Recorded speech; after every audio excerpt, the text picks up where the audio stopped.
How you guys doing today? Welcome to the Tier Talk dinner party. Sorry, hold on. I didn't expect that. I didn't expect that. I thought the fork would come up on its own, but I wanted a friend. So that'll be one of the outtakes. I'm keeping everything. I'm not editing nothing. Hey guys, let's just go around and introduce ourselves to the Tier Talk party. So I will go first with Russ. No, I'm just kidding, Anthony. I did not forget to unmute myself. I'm just messing with you. Anyway, my name is Russ Hamilton from Keepers of Chaos, contributor on Tier Talk and co-host on the Tier Talk podcast on Law Enforcement Today. And anyway, I think this is going to be a fantastic meal and a great time for everyone involved. Yes, I think this is going to be fun and enjoyment. Cody Cook, how you doing, Cody? I'm doing great. Thank you for having me. My name is Cody Cook. I'm a retired police officer from upstate New York.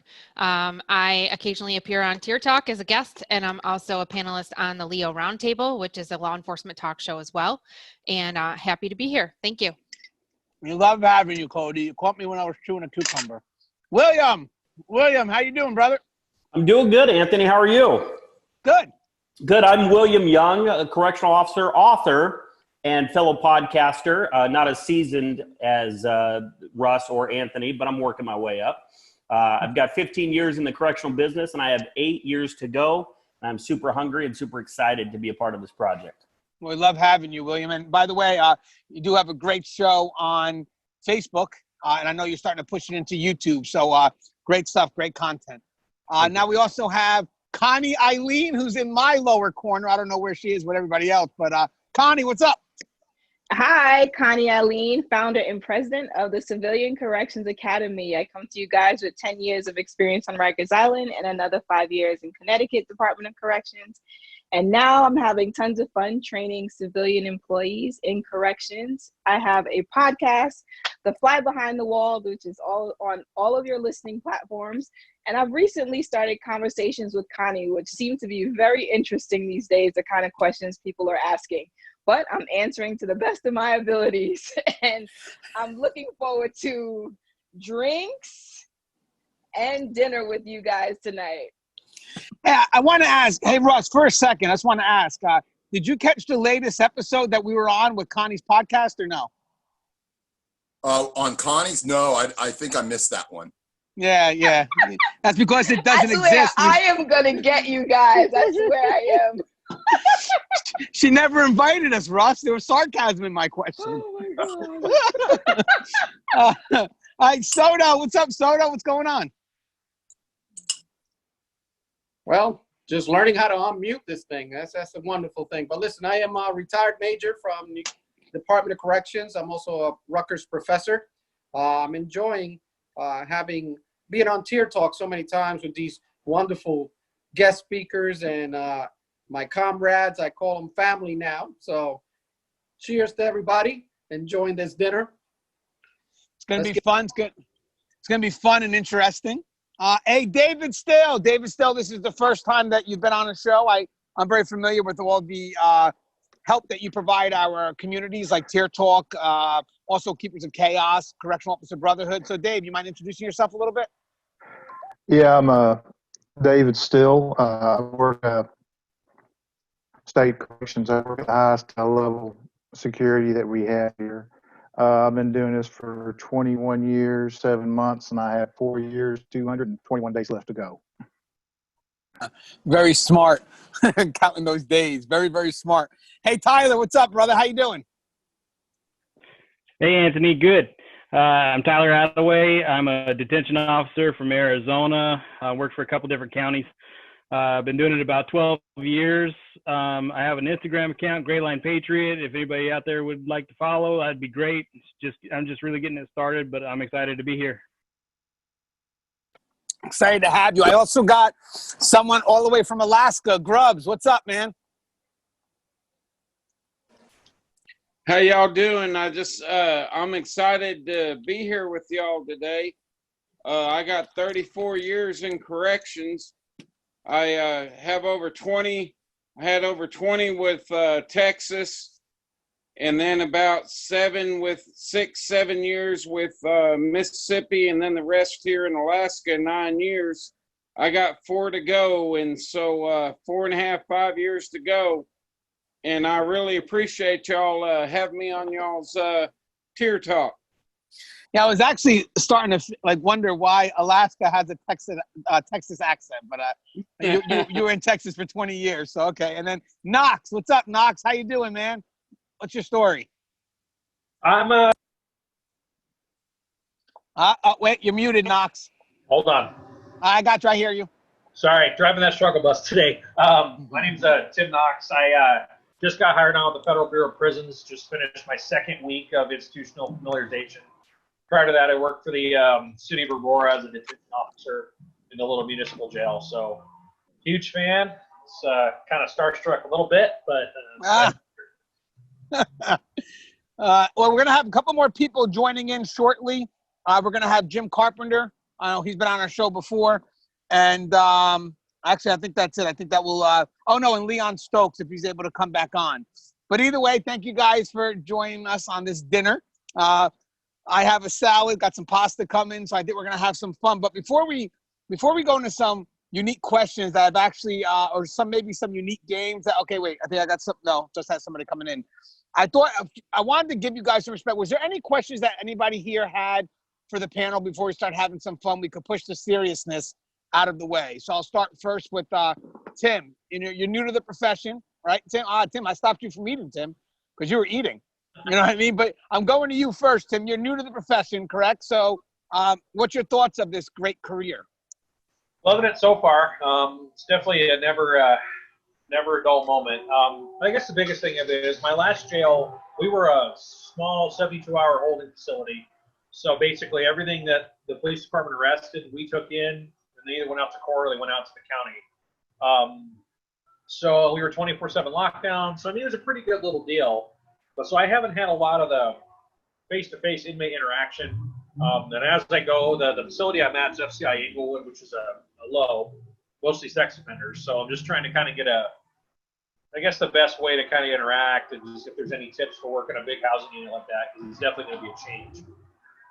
Well, the one thing I would definitely say is right now, this is your time to observe, master the trade. I think most of the time, a lot of people want to get right in, jump, and think that they're, they want to get the attention of others. But at this time, it's your time to observe, watch what people do, get the best and worst, and really develop a sense of what works best for you. And also don't limit yourself to one area of expertise. Russ has said it before, try to become an expert in everything about corrections that you can, any effort. It's not about you'll ever probably be an expert, but you strive to be one, and you'll learn that there's a lot of avenues that you can go to, a lot of challenges. But more importantly, I think that this career offers a lot. So I think that besides going through rank, we talked about the other day, you could challenge yourself, maybe try a specialized team, maybe go into the investigative division, maybe cross into administration. Hey, Russ, do you have any advice for someone like Knox who's new in the field? Yeah, I really liked what you said there about observing, Anthony. And one thing about observing, though, that you want to take it, to a new level is observe critically. If you see something that an officer is doing that you really like and it really seems to be on the ball, don't just, let that, initial face value be it. Also go into the critical part and think about the negative things that could be associated with what that officer's doing. It gives you a more well-rounded way of starting to learn critical thinking skills. And that's something that you're really going to need, especially later on. What about you, Soto? Well, I'm all about training. I enjoy training. I enjoy teaching. So I would tell anyone that's new, take advantage of any training opportunity you can. If they don't offer any in your department, there's other venues, online, free courses that you can take just to get yourself and that resume that you have up to par with everyone else. It doesn't matter if you have a year in or you have 15 years in. There's always something to learn. There's always something that you can contribute and make yourself always excel. You can always, that's something no one can take away from you. The training that you get in any type, it doesn't matter if it's use of force. It doesn't matter if it's helping others and becoming a trainer yourself. I started with something simple, just like teaching CPR.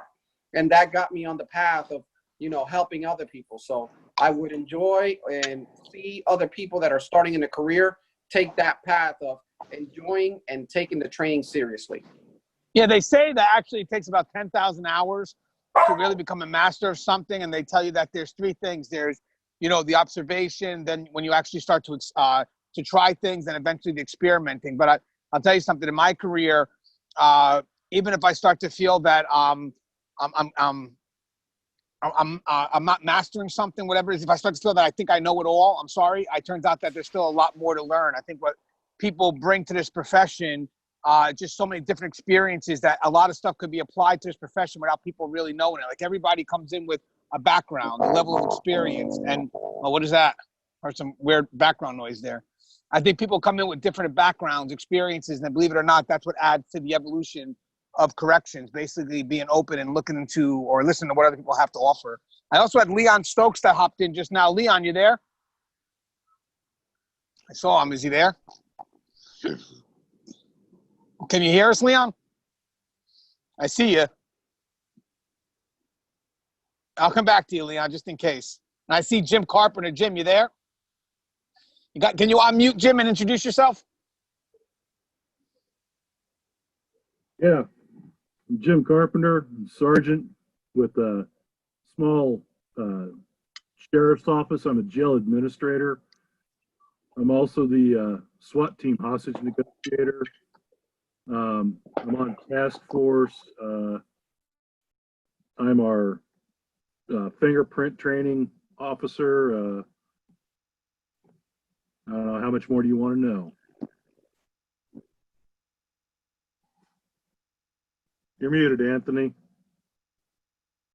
No, Jim, we got you, Jim. I'm watching Soto eat. I can actually see a bunch of people on the camera right now, and but obviously, Jim, thank you for all the stuff that you do. I was looking to see, I don't know, Leon, can you hear us? I see you, but I can't hear you. Are you there? Does everybody see Leon? He's there. Everybody sees him, right? I don't know. I don't know what's going on. And then we have another gentleman coming in by the name of JP Michael. Hey, Will, do you have anything that you want to say to Knox? Yeah, run fast, get out of here. I just got a comment on one of my videos that I posted that the lady said, if you don't like your job, quit. So I think that's good enough, right? If you ever come across something in corrections that bothers you, just leave. Just don't even worry about it. Just quit. No, Anthony said 10,000 hours to master something. That's how much overtime I worked last year.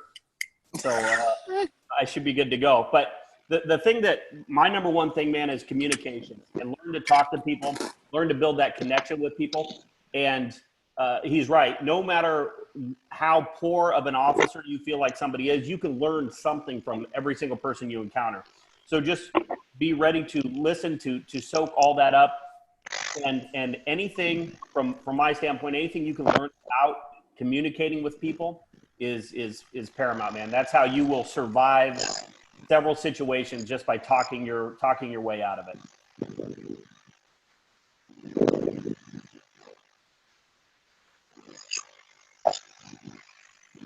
Anthony, you're muted. Hey, Leon, are you able to mute yourself? Because we get a lot of background noise. What we do is when we're speaking, we mute. Yeah, because you get a little bit of background noise there, Leon.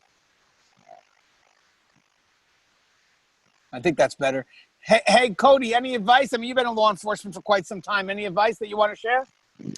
I think my advice to anybody new coming in, whether it's corrections or law enforcement, is to make sure that you keep yourself grounded outside of the job. You know, it's really easy as a newcomer because you're gung-ho and you're excited and you want to work and you want the overtime and immerse yourself in the job.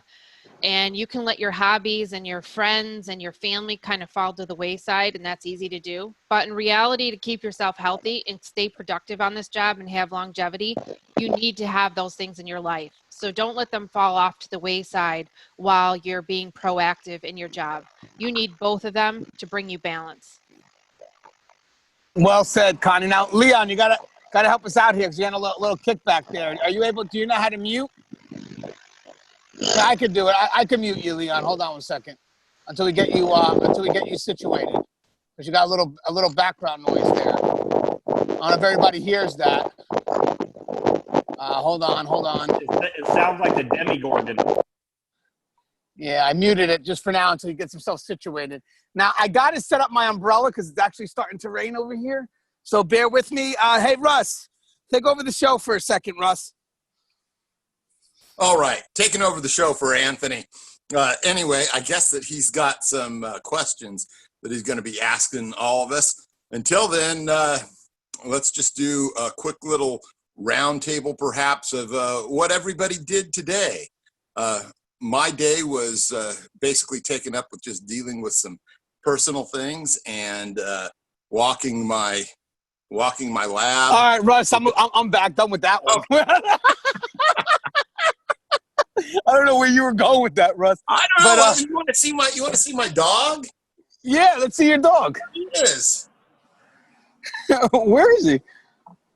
He's right there on the couch. You just walked all over Russ. He Thanks, was on a roll. Russ was on a roll. It was going to be great. He was going to take us to some emotionally deep place where we're going to bare our souls, and you just stomped right on him. It was awesome. I just wasn't ready to go there. I wasn't ready to go there, Russ. I'm sorry. Hey, so so real quick, that was tonight. Hey, Tyler, you work out in Arizona, correct? You have a few years in. What's it like being a supervisor, correct? You're a shift commander? Yeah, actually, I'm a jail administrator, so it's different. You know, I started out as a control operator and just worked my way up. Spent most of my time as a sergeant, and then just a little short time as a lieutenant, and then I actually left the field for about 7 months. I thought I was done with detention corrections, and then I got a call from a county asking if I was still interested in being a jail administrator, and I talked it over with the wife, and we considered it because that required another move, ironically, back to where we were from. So yeah, I've been a jail administrator for about 18 months. It's different, man. It's a whole different ball game from being a line officer, and that's what I tell my staff all the time is being a line officer is the easiest thing in the world. All they have to manage is inmates. Once you start climbing up the ladder, that's where you have to start managing your crew members plus the inmates, and the higher up the ladder you go, the further the possibility is to fall. But as long as you're doing what you're supposed to be doing, it's fun. I enjoy it. I really do. There's those days, sure, that you don't really look forward to, but I'm having a blast. Well, I think the level of responsibility obviously increases. I also think you get to see a bigger picture of what the agencies are about. A lot of people, when you work the front line, they may not see how everything connects into one picture. A lot of things, I think that happens that a lot of people work in isolated fashions, but administration are the ones that actually see how everything kind of pieces together. Most of the time what we do is we wind up facilitating the connections between the different departments. And I'll tell you something, it's great when things are working as normal because you get to sit back and relax. But if there's just one little concern with that machine, the whole machine tends to fall apart, and administration is going to take the hit. So I don't think a lot of people from the front line realize the stress of being inside administration. Retired Major Soto here, he understands that. He was higher level, even though he represented custody. He was involved in a lot of the administrative stuff, right, Soto? That's a giant leap, right?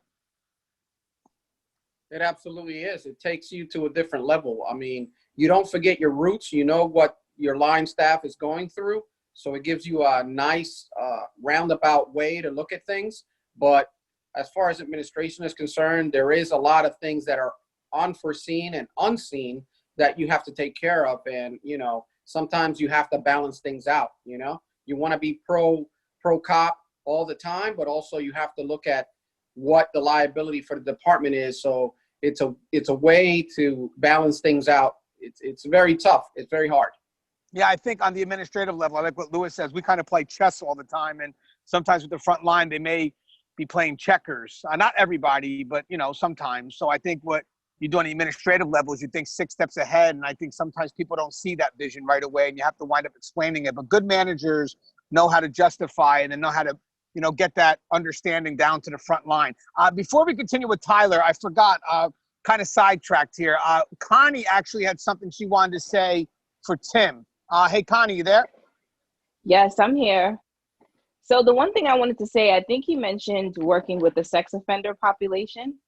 And I would just say that it really matters that you make the effort to understand the treatment that's being provided to that population, because they are a very unique population. And as you work more collaboratively with the civilian staff who are providing treatment, like you'll have a very clear understanding of what's going on in your unit, because you'll have an understanding of what's characteristic of that population. And so I think a lot of times when you get into sort of a specialized space, there's not always training. And so if you have the benefit of being able to get into a space where you can learn specifically what the needs are for that particular unit, you'll also be able to mitigate some of the ways that they'll come at you, which you may not be expecting. Yeah, and also compliment on what Connie said. Actually, when you're first entering a career, it's actually very good for you to understand what's to the left and right. So, I mean, you're in a position where you're going to have to work with a lot of the civilian staff, so it gives you a very good understanding of what they do. And then when you go to, let's say, move up, let's say you want to grab one of those administrative positions, you're in a great position right now to learn what I may not have had the chance to learn. So I think that actually can open up a very good perspective of the profession for you right now, just having to work in that specialized unit, dealing with, you know, not just a specialized population, but all the civilian traffic that must go in there, from programming to mental health to every other concern. So that's actually a pretty good, rewarding position when you first enter. Now going back to Tyler from the administrative level, you know what's funny, Tyler? We have Jim on here, and you know Jim is actually a jail administrative. Well, he actually has a jail for, I think, what last time we talked, I think he had 14 inmates, right, Jim? How many inmates you got? 14 still? So he's got 14. Hey, Jim, any advice that you would give Tyler as a jail administrator? Because you've been doing it for a while. Yeah, there's a couple of things. First of all, what my boss, one of his sayings, and it's so true, management is a beautiful and easy job until you put people in there. That's when it gets to be a pain in the ass.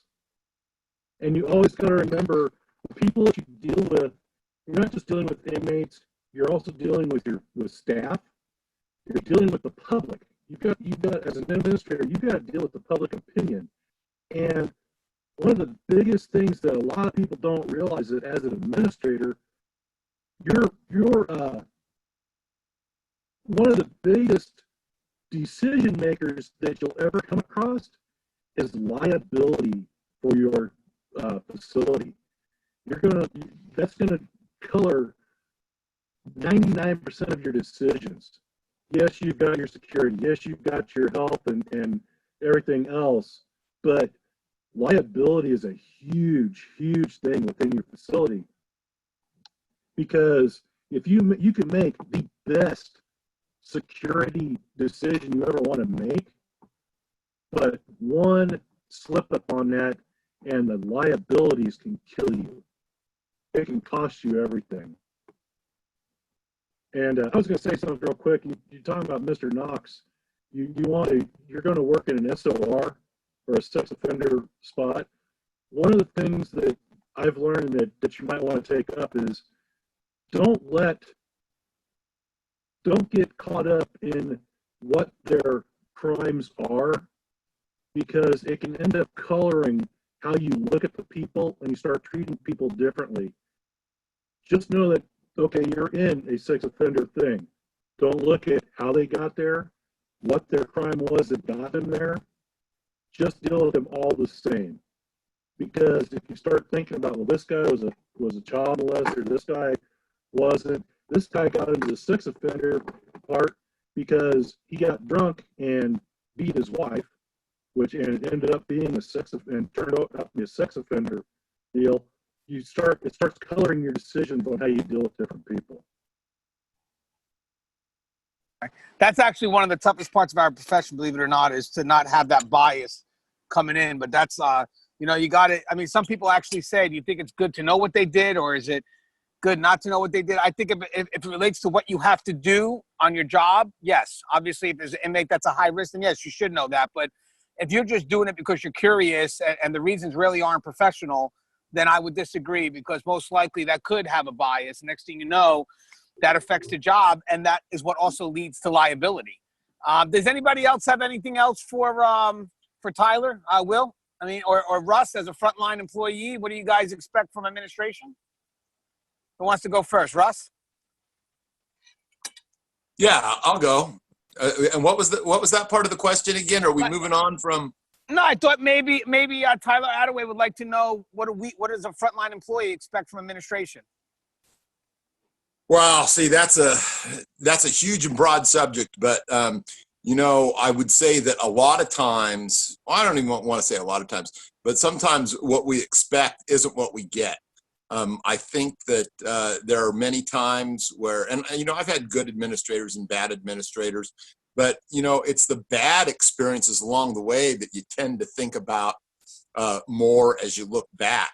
So if I were to say, one thing that you really would like to see from your administrators is an understanding of what you go through on a day-to-day basis.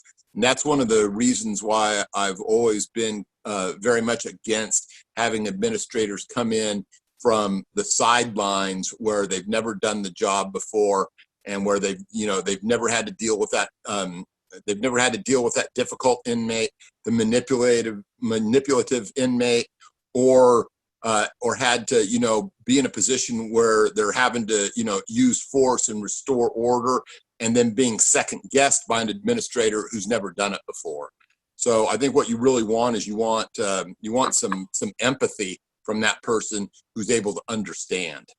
I like when Russ also talked about people that worked on the floor, because believe it or not, if you've never worked on the floor, you may not understand the creative mindset of how we operate. All you may see is policies, the parameters of policy, not realizing that sometimes all we do is try to bring things back into policy and procedure. So if you're management, you never worked on the floor, you're not going to understand the maneuvers that some of us have to make in order to keep things within policy. I mean, that's where, don't forget we said about 10,000 hours. I mean, that's front line, putting that in every day, trying to figure out how best to maneuver whatever possible situations occur. And if you're from management and all you think is that when A happens, B happens, no, this ain't the business for you, because I'll tell you something right now. When A happens, Z happens, and the front line is the one that goes from B to Y just to try to piece things together.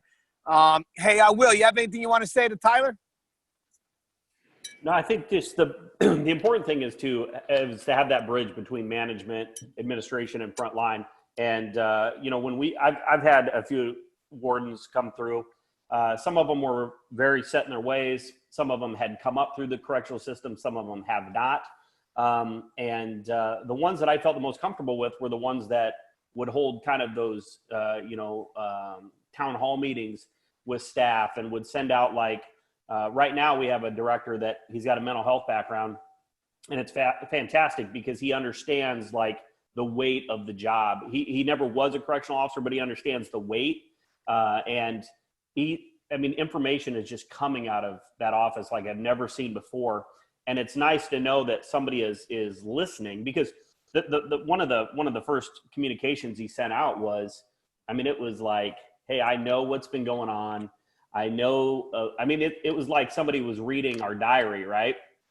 And it's just, for me, just to know that there's, an avenue, an outlet for me to voice my concerns that someone's actually going to listen to, is very important. But then on the flip side of that, both sides need to understand that, administrations, they're looking at the whole big picture thing. We're very focused on what we have to do tonight. But if everybody understands that it's all a piece of that puzzle, I think it works great. Right. Now, I well said, Will. I don't know, Connie, being in medical, I also want to ask David Still. I believe David Still has a comment as well, and maybe Cody does, because I know Cody's dealt with administration as well. But I thought maybe we could start with Connie. Connie, you working in medical, anything that would, kind of ease that road between medical and administration? So, I think it's about establishing a good working relationship from the get-go. I think oftentimes we think that we can work in our own little silos, and it just doesn't work out that way. Regardless of what medical may need or what they think is their expertise, they can't necessarily supersede the security side of things or the operational activities that happen throughout the day. And I think from the moment that we become transparent and express the needs that we have and why, and also express how those needs fit into the bigger picture, which can show that medical has an understanding of the security side of the house. That way we can take a more integrative approach to how we're going to address whatever issues that come through. I think many times we try to function without necessarily depending on each other, but we are dependent on each other, whether we acknowledge it or not. And, you know, I would just say, if in fact your administration isn't being transparent or not communicating, it's okay to ask the questions, because essentially that's almost like holding your administration accountable, right? So you've gotten your marching orders, but if you don't understand exactly what those marching orders are, it's always good to go back and sort of ask those tough questions, because that means the initial communication did not provide enough clarity for everyone to understand across the board. And I think many times, you know, as that telephone game goes, as that word gets from one person to another, the communication begins to change.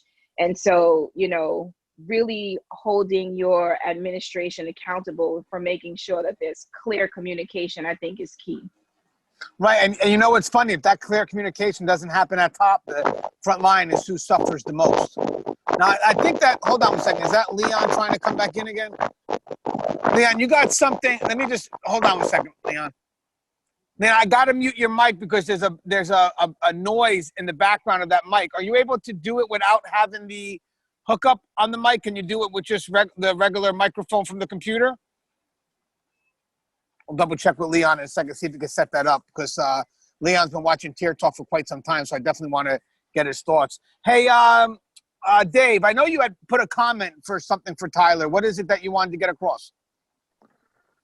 Well, I had a lieutenant one time, and the best advice he ever gave me is we don't get paid to manage the good employees. It's the ones that need our help that we manage. You know, that being said, what I tell my people all the time is, don't be afraid to make a mistake. If no one dies, no one escapes, we can fix it. Now, if you're going to make a mistake because you're taking a shortcut and because you're too lazy to do the job, then we have issues.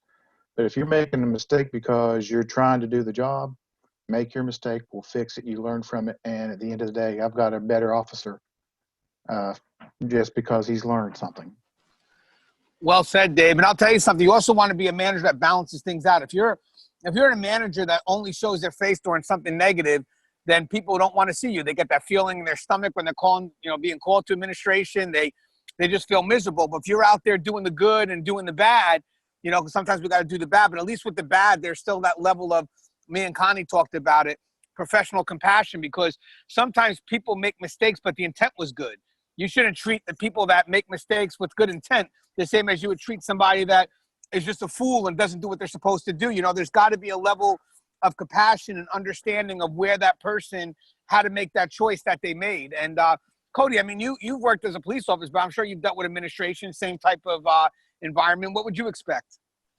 I've dealt a lot with administration. I would have to say one of the things where I see a failure in administration is that there's something so militant about utilizing your chain of command that administration forgets how to talk to people at the bottom of that rank. So I think administration needs to pull people who are newbies and people that are out on the floor, whether you're working with inmates or you're out on the street patrolling, whatever it is, and say, hey, how's your day going? What are you seeing out there? What's going on? Have a conversation with them that doesn't have to go through the chain of command, where you're actually getting to know that person and what are they seeing? What's their perspective? What are their ideas? What do they think would benefit the program as a whole? And I think that's really important, and it falls through the cracks a lot. Well said, Cody. Hey, Will, did you get a chance to comment for Tyler? I did. Were you not listening to me, Anthony? I forgot, man. I got my screen keeps moving. I forget who talked and who didn't talk. Oh man, I feel like you're my wife, man. But you did get something in, right? You know, yeah, I give my 2 cents. I mean, I'm just a grunt, so you know, it's not. Sorry. It wasn't important.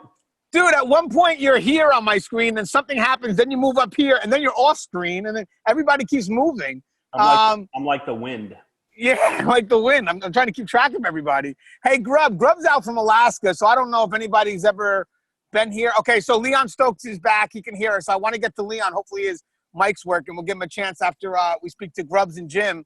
But hey, Grubs, you're out from Alaska, man. So, I mean, I don't think anybody here has been to Alaska. I don't think any of us knows what it's like to work in the prison system there. I mean, I was able to do some research. I believe your facility has just a little over 100 beds. If I recall, so go ahead. No, we have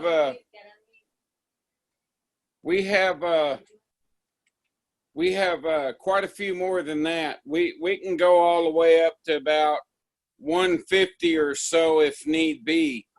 But it's a big change from where I came from. Where I came from, we had over 2,200 and so forth with that.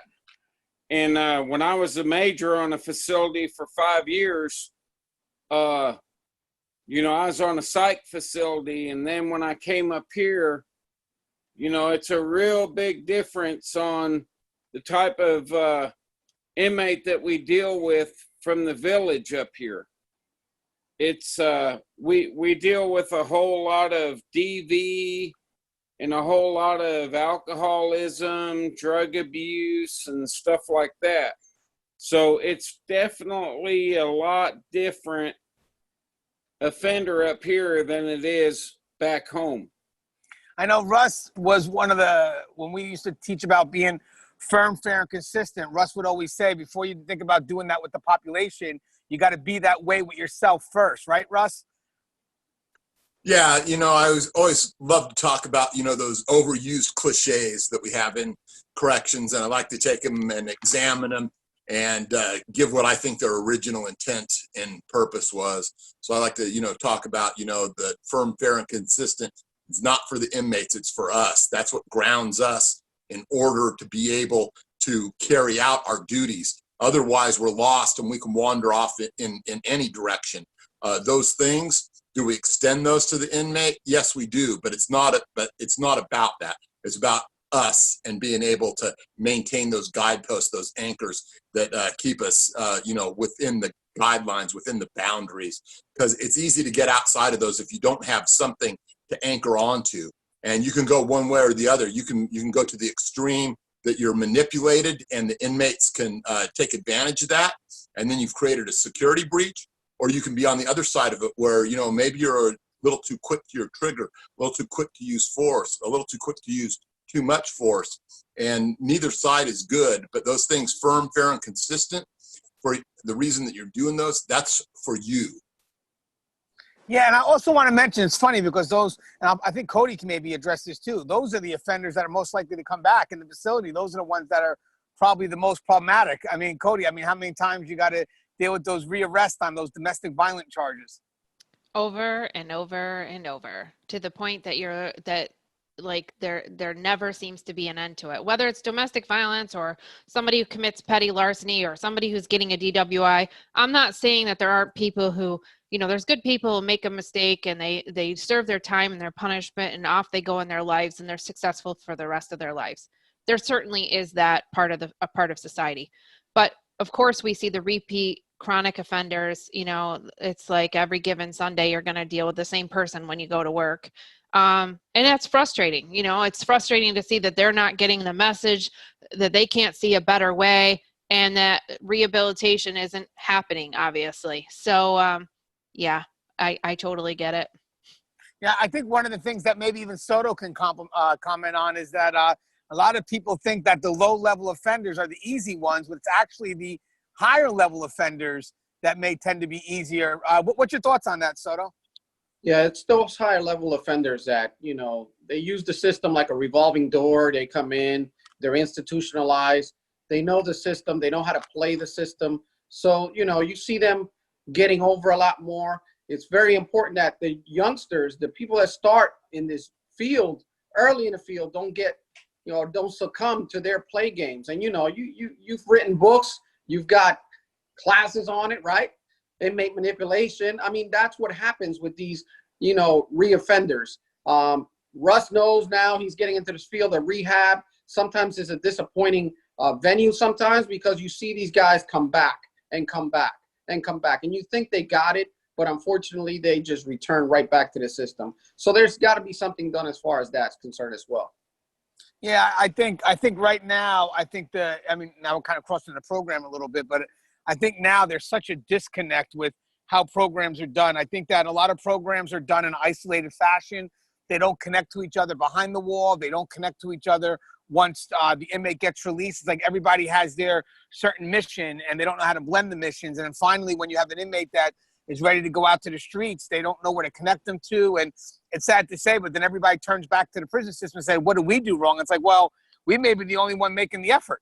You know, it's just that when they're ready for the community, everybody thinks the community wants to embrace them, but then we have nowhere to, put them because nobody wants to pick up where we left off. Hey, Connie, out of curiosity, I know you from your end dealing with the civilian staff a lot. I'm sure they get frustrated too, right? When they feel that all their hard work goes to waste because there's nowhere to send the inmate once they get released.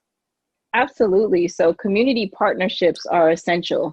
And I think oftentimes we do all of this work in the facility to make sure that they have everything in line for once they transition into the community. And I think that, the resources in the community are already overwhelmed by the needs of the community. And, there was a point where they were closing many of these facilities and they were losing funding. And so although we're trying to funnel the population into these transitional spaces, whether it's for medical, mental health, or substance abuse treatment, or continuation of MAT, either way, like these resources in the community are already overwhelmed by, utilization in the community is extremely high. And so I don't know that we've necessarily incentivized community-based organizations to prioritize this population once they come out. And that may be one of the biggest challenges we have. I'll also tell you, I don't think a lot of people I got fireworks happening here. And yes, they're fireworks.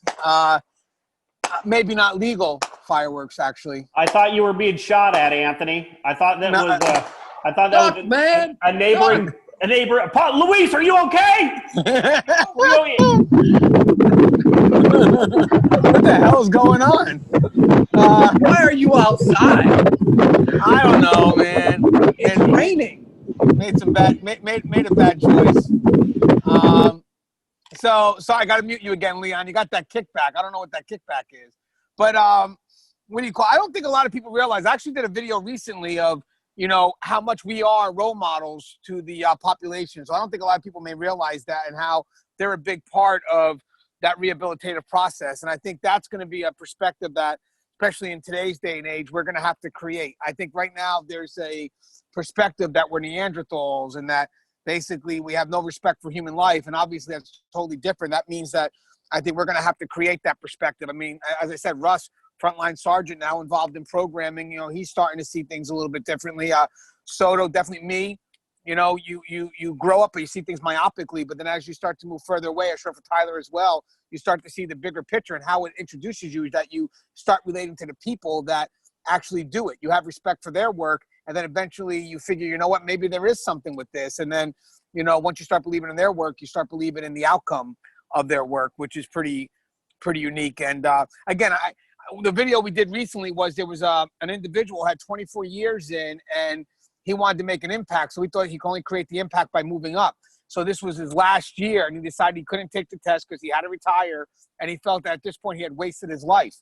And I said, it's funny because it's not about you moving up. The impact could have been created at any level. You probably don't even know what you're impacting right now. A lot of people minimize the impact we have because they minimize the people that we deal with. But if that's our population, if that's our role in life, then that's our spot. That's where we have to make it magic happen. And if you choose not to make an impact at that point, that's on you. That's on you. Don't blame the position. Don't blame anything. Blame yourself because, again, that's what we're supposed to. And if anything, I'll tell you something. If you go to save one, that may be the first time ever that person never had it. Like, they don't usually get people talking to them at that level. They don't get people that give them expectations. So here you are providing them this great dialogue and not realizing how much value it has to them. Okay, so real quick, I want to get to Leon. This is a risk, guys, because Leon's microphone's a bit funky. So Leon, we're gonna try this again, Leon. Let's see if you got that. If it works. want to hear a little bit about you, Leon. Does everybody see Leon? All right, we got a little wind there, Leon. Is it wind? You got the fan on? Yeah, I have my fan on. I'm sorry. Oh, there you go. Okay, there you go. Can I tell you something? That was the problem all along. And then wait, I see JP actually. JP's dark, but I actually see him. All right, JP, don't look at us because it looks like you're driving. So hold on, JP. We'll get back to you. But hey, Lee, tell us a little bit about yourself, brother. Good evening, first off, to everybody. Yeah, I'm a correctional officer for Baltimore County, and I just graduated last year of August from the academy, and I haven't even made 2 years yet. And I could tell you this job is very adventurous. I've learned a lot about just dealing with inmates, how they will manipulate you in to piggyback on the maximum inmates.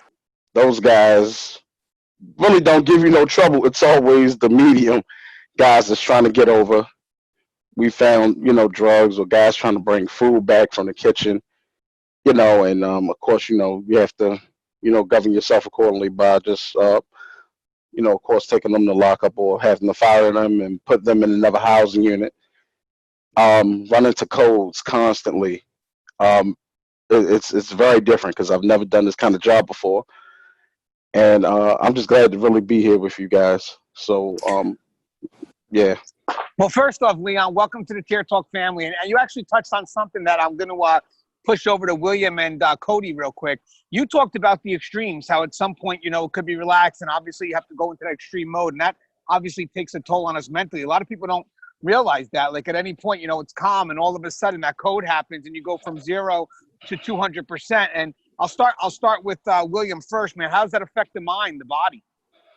Well, you're always on edge. You're always hypervigilant. You're just, today we're just sitting back, kicking, laughing, joking in the office, hanging out, and an alarm goes off, and then we're running. I mean, and you don't know what you're running to.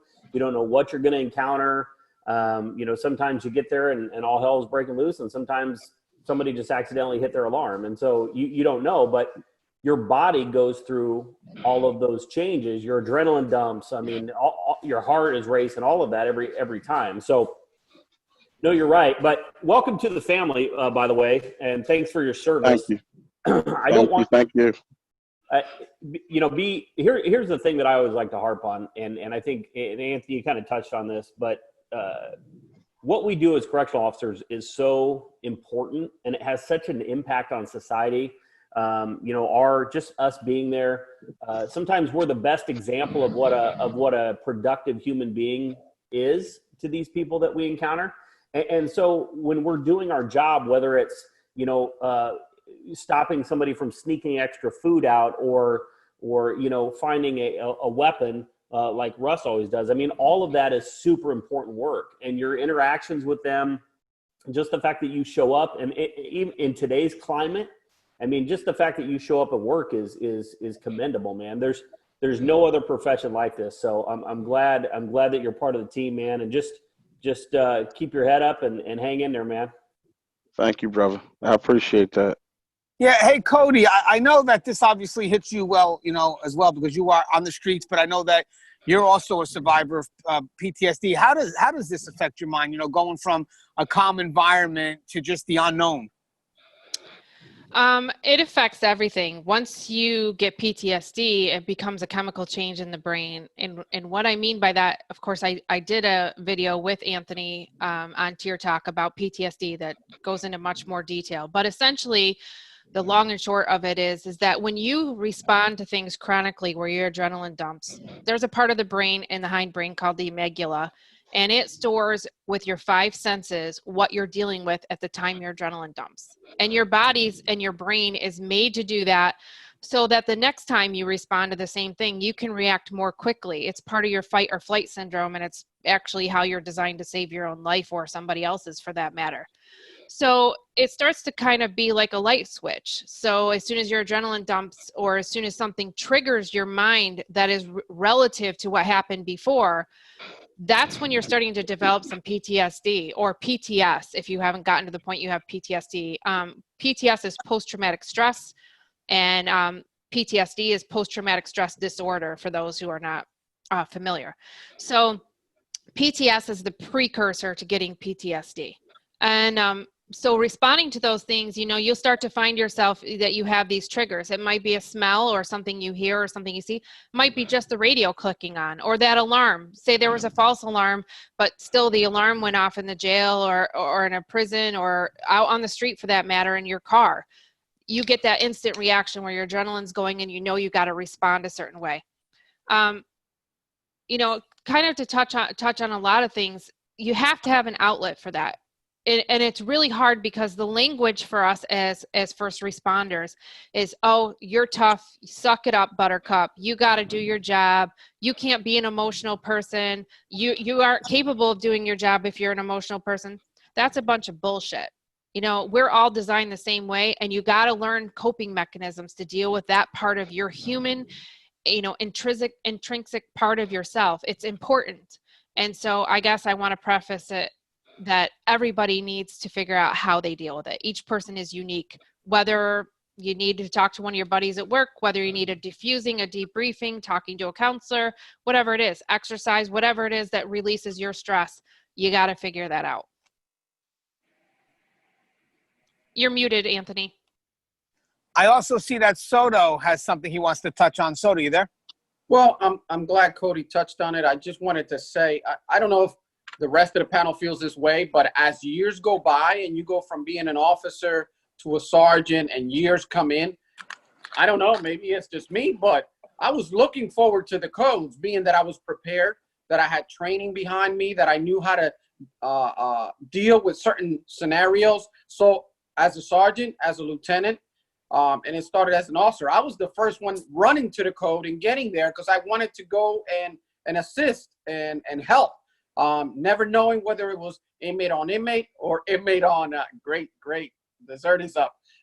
Inmate on inmate or staff. I mean, I was looking always forward to the next code. Maybe I'm a little sadistic, I don't know, but that was the way our team responded. We were part of the general assignment squad. That was the ready response team, and we were always, not on edge, but basically waiting for that next opportunity to use what we were taught, what we learned.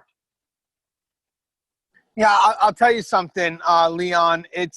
I think Russ will be able to help me out with this too. Russ talks about, how you got to kind of run on automatic sometimes, like basically, unfortunately, what happens here is that, we're going to be facing a lot of situations that are unknown to us, but sometimes when we ask ourselves those what if situations, we may not be realizing it, but our body's prepared for it at that point, so it's like we kind of run on automatic, because I'll be honest with you, if you take too much time to think it in, you're going to want to run the other way. So that's why you get your mindset, you run those what if situations. So even if there's a slight bit of hesitation, your body's already ready. Am I right, Russ? You always talk about running those what if situations, correct? Yeah, that's one of the things I especially talk about when I'm talking about complacency, which is really easy to fall into. Yeah, there's a certain amount of that becomes automatic pilot. There's a certain amount of it where, like Soto said about, you want to be released. You want to be able to, prove that you can do it. That's part of the allure to me of corrections, is being able to, prove myself and rise to the occasion. But that doesn't mean that as much as you look forward to it and that you want to prove yourself, that doesn't mean that there's not a detrimental part of it as well that can hit you and can come around. It's like a snake. It bites you in the ass. My advice to someone new in this is to self-monitor. Be introspective. Look at what you've done in a situation. Look at how it made you feel. And decide, how it's going to impact you. Because it's real easy to just, be that, water off the duck's back. Hey, man, you know what? I saw that guy get shot in the head and his brain splattered all out. And all I could think about is they're having a special on spaghetti at the snack bar that day. Well, that's me. That's me living up to that expectation of what an officer is. Really actually had that happen in my career. But that doesn't mean that somewhere in our subconscious that it's not going to manifest itself in ways that are not good just because at the time we're thriving on that. And, Cody can probably explain that better than I can, but that is a facet of this profession. If anybody wants to add to the dialogue that we're having, I noticed that people are putting chats, and I just saw them now. So if you feel there's something you can add to the dialogue that we're having, just add something to the chat, and then I'll go ahead and I'll give you a call so you can put your thoughts in. Because I was going to now go into catch up with JP Michael. So guys, this is for anybody that wants to add. Just add something into the chat, and then I'll say, hey, you go ahead. What do you got, Tyler, or whoever wants to say something? But hey, JP, you mind introducing yourself to our audience? Yes, let me apologize to you first. I got stuck in a storm here, so that's why I'm still driving. But I'm JP McMichael. I've been with the Sheriff's Office in Arlington County for 22 years. And then I have a company outside of that, and I travel around and speak on PTSD, suicide, and leadership. And now, I think since the last time I've talked to you, Anthony, I'm now teaching at Marymount University. So I'm getting to talk to the people that are going to be coming into the career path here in the future.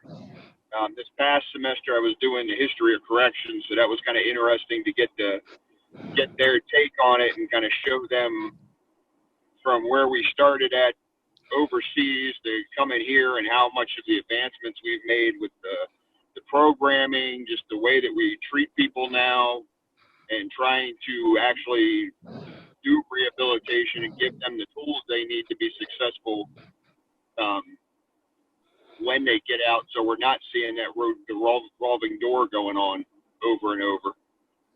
Well, you know what's great? I think I could actually get into Soto and Connie on this one, but we've always had discussions how it's great to have people with experience going back into the profession of, people with experience getting their degrees, then going back out into the colleges and teaching, because I have a feeling that what we have is we have a lot of people that teach that, they read the books, but they really don't know how it applies to the real world. And then you get people like Soto or Connie who have experience in the real world, and then they do their best to educate the young. I know you're educating people in the profession, but also people that are educating the young right now to give them that right mindset, because if not, and there's no filter, or if there's no buffer for them, then what happens is they wind up believing everything they see. I mean, wouldn't you agree with that, Soto? Yeah, you know that, Gangi, I always invite you to come speak to my classes every semester. I take my classes on an actual tour of Northern State Prison so they can see for themselves. And that's after a couple of weeks of teaching, so that they have some sort of basis to see what people think jail or prisons are like, and then what they actually are. And they go in and they see and they talk to the officers, and they get firsthand what's going on. Academia, unfortunately, they like to have their people with PhDs to come teach the courses and draw grants into the universities and stuff like that. Every now and then they hire one of us to have it, not only the title, but also have the experience, because we work the field. I bring people to speak to the class that do the job day in and day out, because there's nothing better than to get answers or your questions answered by people who do the job day in and day out. If it's about gang intelligence, if it's about classification, if it's about administration, if it's about probation or parole, I get people that do the job every day in and day out, and they give the most up-to-date information to my students, and they love it. Unfortunately, my classes get filled up the day they go on and not for me, not just for me, is because they know, and the word spreads that someone who actually knows the job, did the job, is actually teaching and brings people that do the job to give us the correct information and answer our questions. I'll tell you something. That's why I love doing it, because you can see that one thing is the students are thirsty for knowledge. I even did it with Connie's class. They're thirsty for knowledge. They want to learn. But the sad thing is if they learn in a manner that shuts them off from the other side, because right now I feel like we teach everything what they call, I guess, the vacuum, where, if they say like this, if you know what the political leanings of your professor, then he's not teaching the class right.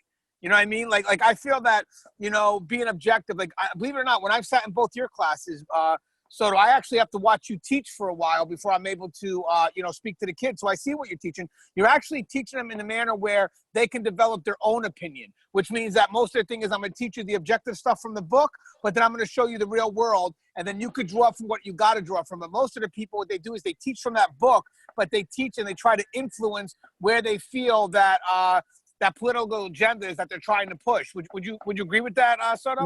No, I agree. And the first few weeks that I teach my students, I tell them right out the get-go that I will not give them my opinion on any answer. I will give them, the pros and the cons about everything I teach. They don't actually get my real opinions on anything until we're close to the end of the semester. That's when they see that, hey, this is what I believe because I have 27 years in this profession and I've seen what works and what doesn't work.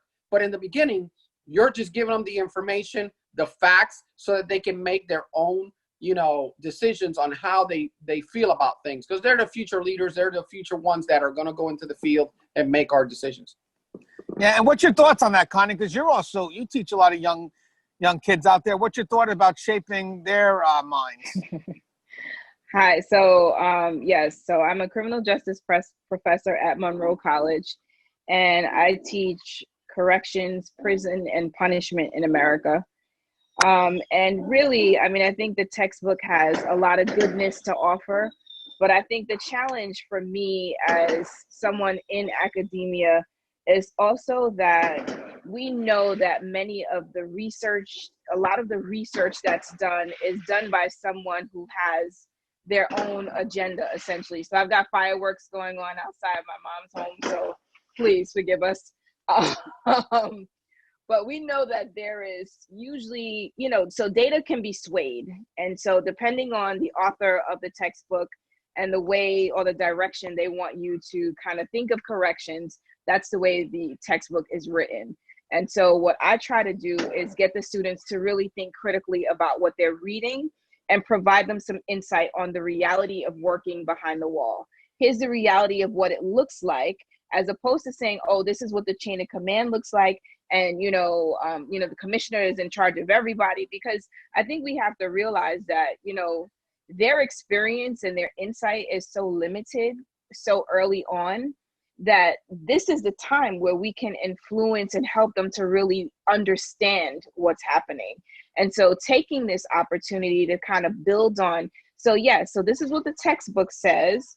And so what do you guys think about that? And here's what some of the reality of working behind the wall is like. And here's how you can kind of bring those two thoughts together and you come up with what your thought process will be surrounding this particular issue. I think many times I've seen colleagues sort of try to sway them one way or the other. And I just feel like that does a disservice often to them as they prepare to enter the workforce. Well, so I know Tyler has a comment. I saw him in the chat area. Tyler, what was the comment you have? Yeah, so I think it's awesome and wonderful that people with secondary educations can get in that classroom and teach people the textbook things and what the perspective is on both sides. But we've got some people that it sounds like this is maybe their first foray in corrections or they're starting their careers out. And I just wanted to point out that it's awesome to get in there and let your training cadre know that you want to be a part of the in-house training. Maybe you want to become an FTO. Maybe you want to take on a class in the academy. And that doesn't necessarily require a degree. I mean, I only have an associate's degree, but sometimes I just dumb enough to let my mouth run before I think, and all of a sudden they put me up in front of a classroom. So that's kind of how I got started in just teaching staff. And it's awesome to see your staff or somebody else's staff, that light bulb go on, and it's like, oh, okay, I'm making a difference here. Trying to get that point across and helping people understand just exactly what it is that we do. I ran into one of my former staff members at the gas pump the other day. He's since gone on to the state and the feds, and he's like, man, I get it now. I get why you were so hard on us, trying to tell us why we need to understand what the justification for use of force is. We can't just throw somebody up against the wall and call it a day. And it was nice to hear him say that. So I just wanted to throw that in. If people like the idea of teaching but don't necessarily have the credentials to go with them, they can get into the in-house training too. Yeah, well said. Also, before we get to William, because I know William had a good comment in there. Actually, we also have Jim Carpenter, and I think we have a few people. So this is a good topic because we have a couple of people here that got some comments to say. But I want to touch on something real quick, and I think Soto said something that's actually pretty funny. Soto just said paper cuts are brutal, though. Yeah, that's real quick. So what's funny is when I started to want to get that higher level position, I did go back and get my degree, and then I realized I was seeking the degree for the wrong reasons. I was seeking the degree to, maybe get a higher position. But then I'm thinking, this is actually for me, though. What about if I don't get the higher position? So I wind up finding a degree that I can actually enjoy and make use of, which I did. Don't get me wrong. And yes, I was able to get the higher position. But having said that, I still got a degree that I feel I enjoyed, because the process of learning you should enjoy. So at least find something that you take interest in. But also, when you're doing that, you should have the support of your peers and not jealousy. It shouldn't be something that you're competing with, because in the end, here we are saying that we want more people to rise to the top, more people with experience. But there's a lot of us here that, they get jealous that this person's going to college and maybe they can't. And instead of them supporting them, they wind up just creating a lot of animosity. And then it gets the person to even be embarrassed to say, hey, I'm going to college. I'm trying to do something. And, when they don't feel supported, it's sad, because now the problem is this person may have been a good influence for us, but the moment this person starts to go get his degree, you start pushing this person away. You should be embracing him or her, showing them support, so when they get to the top, they don't forget about the people that supported them. But in the end, you get this pushback, and now when the person gets to the top, they don't remember any support, because all they were doing was getting ridiculed for trying to get that degree. I believe Jim Carpenter had a comment that he wanted to say. Jim, you had something, because I see it in the chat. And then William Young. Got two. Well, actually, my comment goes all the way back. We were quite a while back when we were talking about rehab programming and stuff like that. And it's that's all a lot of stuff that needs to be focused on and need to be worked on out in the public. But another big thing is public perception of outgoing inmates and getting employers to get off the stigma of hiring convicted felons. Because felons that aren't getting hired, that's a huge reason they turn around and come right back in. They can't go out, they can't get a job, they can't make money, they've spent all this time in prison learning these skills, learning all these tools to deal with everything that they've dealt with, and now they're clean, they want to get out, they want to work, they want to do all their stuff, but nobody will hire them. What do? They go back to the exact same thing they did. I said, I made the comment down here where everybody's talking about college degrees and stuff. I'm probably the dummy in this group, because I don't have a college degree. But I've got a lot of experience. One of the things that I did before I became an administrator and before I came into jail, I ran a wood shop in the prison. And a lot of people, when you tell them you run a wood shop, they think, oh God, we make crafts, bird houses and shit. No, we make custom built furniture. You look in your offices and stuff, for the sheriff's office, for the courthouses, libraries, schools, fraternities, sororities, we built that furniture. Churches, we would build furniture or refinish furniture for churches.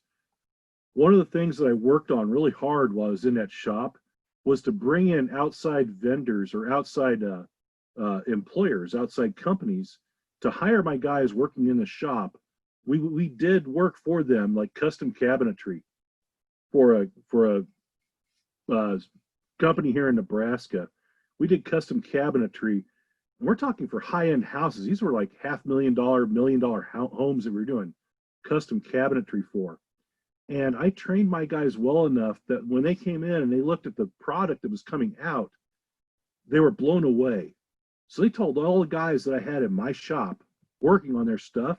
When you walk out the door, call us. You've got a job. And I had actually a couple that did make it that far before I had left. They had jobs when they walked out. And it's probably the best thing that you can do for an inmate is all of the rehab, all the programming, everything that goes in is great.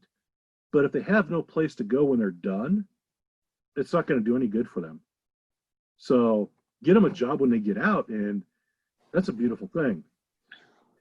John Douglas made a comment one time too, or made his quote something too. He says, how do you rehab somebody that's never been habilitated? And it's a lot of the inmates, and I dealt with that a lot too. I had guys in my wood shop that came in, they'd never had a job in their lives. I had kids that couldn't even read a tape measure. So how do you expect people that have never had a job in the first place to walk out and get a job if you can't do anything with it? You know, you're right. That's one of the areas where I feel that there's a disconnect. I feel that, you know, a lot of work's done behind the wall, but it's not being transitioned well into the Go Ruckers. It's not being transitioned well. An empty glass of wine from William Young is not being transitioned well onto the streets. I have a feeling that, you know, somewhere it gets lost, and I think that we need to start developing a system that connects all these pieces again. But you know, it has to be for the right reasons. But problems here is that when it comes to criminal justice, there's so much politics involved that even if you want to do the right thing, the right thing is what helps the system as a whole. You know, and believe it or not, if you help staff, that will eventually lean its way towards the population. You can't do it the opposite way. You know, you can't give the inmates what they want because they don't even know what they want. You know, most of the time, if they only saw us, how we have to beg them to take program. All because program's there doesn't mean they're going to take it. You have to beg them and beg them and beg them. And then let alone are they taking it for the right reasons, or are they taking it just to get on parole? You know what I mean? You know, but in the end is the criminal justice system, the jails, the prisons, we take the blame, but it's not us. I mean, if you could see what staff does just to go ahead and try to get people to where they need to be, and then, you know, they get them where they need to be, and then they take them out to society, and society doesn't know what to do with them. You know, and then they wind up coming back, and it's like, you know what? Oh, the system messed up. No, the system didn't mess up. But no one wants to ask us what we're doing or the struggles that we're going through to keep them in line, because we get frustrated too. Because you have a lot of staff that invest these inmates on a personal level, you know, professionally, within their prescribed role, but want to see them succeed. And when they come back and they look at it and say, well, you know what? No matter how much I fix this individual, the failure isn't him, or the failure isn't her. The failure is society. The failure is this society not want to take them in. So we could do all these programs each and every day. But in the end, if society doesn't want to embrace them, these inmates are going to go back to their default mode. You know? Hey, Will, what was your comments? Oh, someone's got some. Oh, Will, what was your comments before when we were discussing the training? No, I was just saying that a textbook won't try to stab you. You know, it's not going to scream at you and throw shit at you. You know, so there's one of the things that pisses me off is when correctional officers downplay their experience. And so you were talking about people kind of getting a little grief when they're going to get a higher education. I've experienced it on the other way, where just because a person's got a master's degree doesn't mean they know how to handcuff somebody up or to de-escalate a situation in the middle of the day room. And so when I hear an officer say, like the guy here just said, I only have an associate's degree. Well, you know, I'm a few credit hours short of my associate's degree. So I'm with Jim Carpenter, but I've got 20 years, and everybody in this panel, I mean, there's like 1,000 years of experience on this panel. And so when my supervisor, who's got 2 master's degrees, doesn't know how to de-escalate a situation, he calls the guy with just a high school education, right? Who's got 20 years of communication. So that's one of the cultural issues with corrections is we downplay the importance of our ability to do our job correctly. And I would take a salty old veteran with 20 years, 25 years in the building to walk into a situation with me where I wouldn't get out versus a brand new guy with a college degree. Because although higher education is very important, and kind of when you get into, like, I spend a lot of time reading and researching, obviously, about the emotional effects of this job and suicide, PTSD, and all that stuff like that, communication. But so all of that's good, but experience, it trumps all of that when it comes down to it, because you can't, if you've never de-escalated a guy who's standing naked in his room covered in his own shit, I mean, you just don't know how to handle that situation. I mean, that is not on page 348. It's just not. And so I hate when I see correctional officers are like, yeah, I mean, I don't have I just have a diploma. But that's bullshit, because you're good at what you do. You've survived this long, and you're a wealth of information. That's why things like this are so important, because we need to trade survival techniques so we can get through this thing. That's just my comment, Anthony. It's well said, well thought up. Your comments always have tremendous value. I mean, again, I watch your show every Saturday night. Hey, Dave, I know you have some comments you got to say as well. I see the chats. And also, after you're done with your comments, I was wondering if you could just, again, introduce yourself to the audience real quick so we can, see what it's like being you're a lieutenant, if I remember. Actually, I'm a captain. Oh, captain, I apologize. That's okay. He was talking about de-escalating something. Every day you make a round, you're de-escalating something on some level. It could be somebody that's upset because his toilet's clogged up, or it could be someone that's upset because he wants to stab the guy he's in the cell with. And like he said before, it just goes to experience and being able to recognize those little things that body language is probably the biggest indicator for us, But I've lost my train of thought here. But, I've been doing this for a long time, and I've worked at a high security level, and they talk about responding to incidents. We're at the point now in my career, if someone talks too loudly on the radio, I'm standing up and walking out the door before I realize what's going on, because that's just what we deal with every day.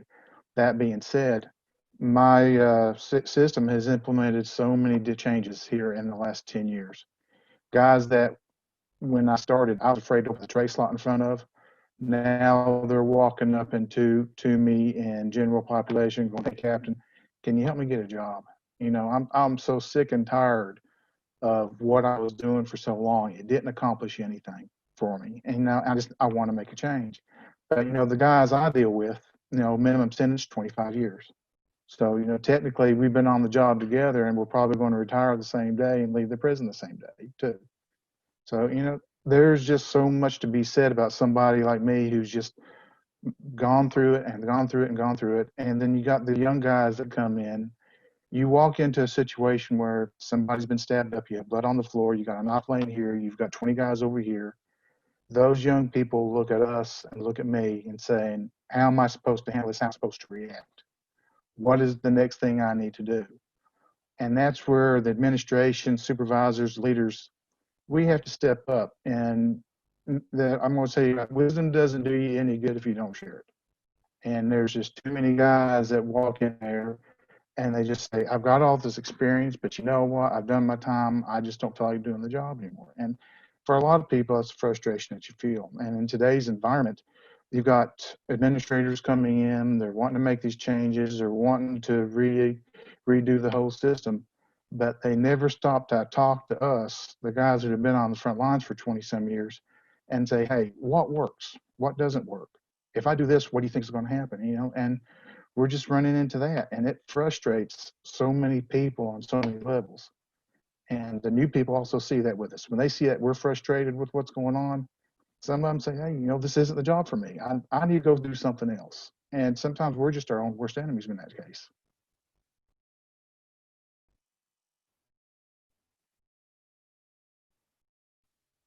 I think you muted yourself. Yeah, I got it. I always forget to unmute.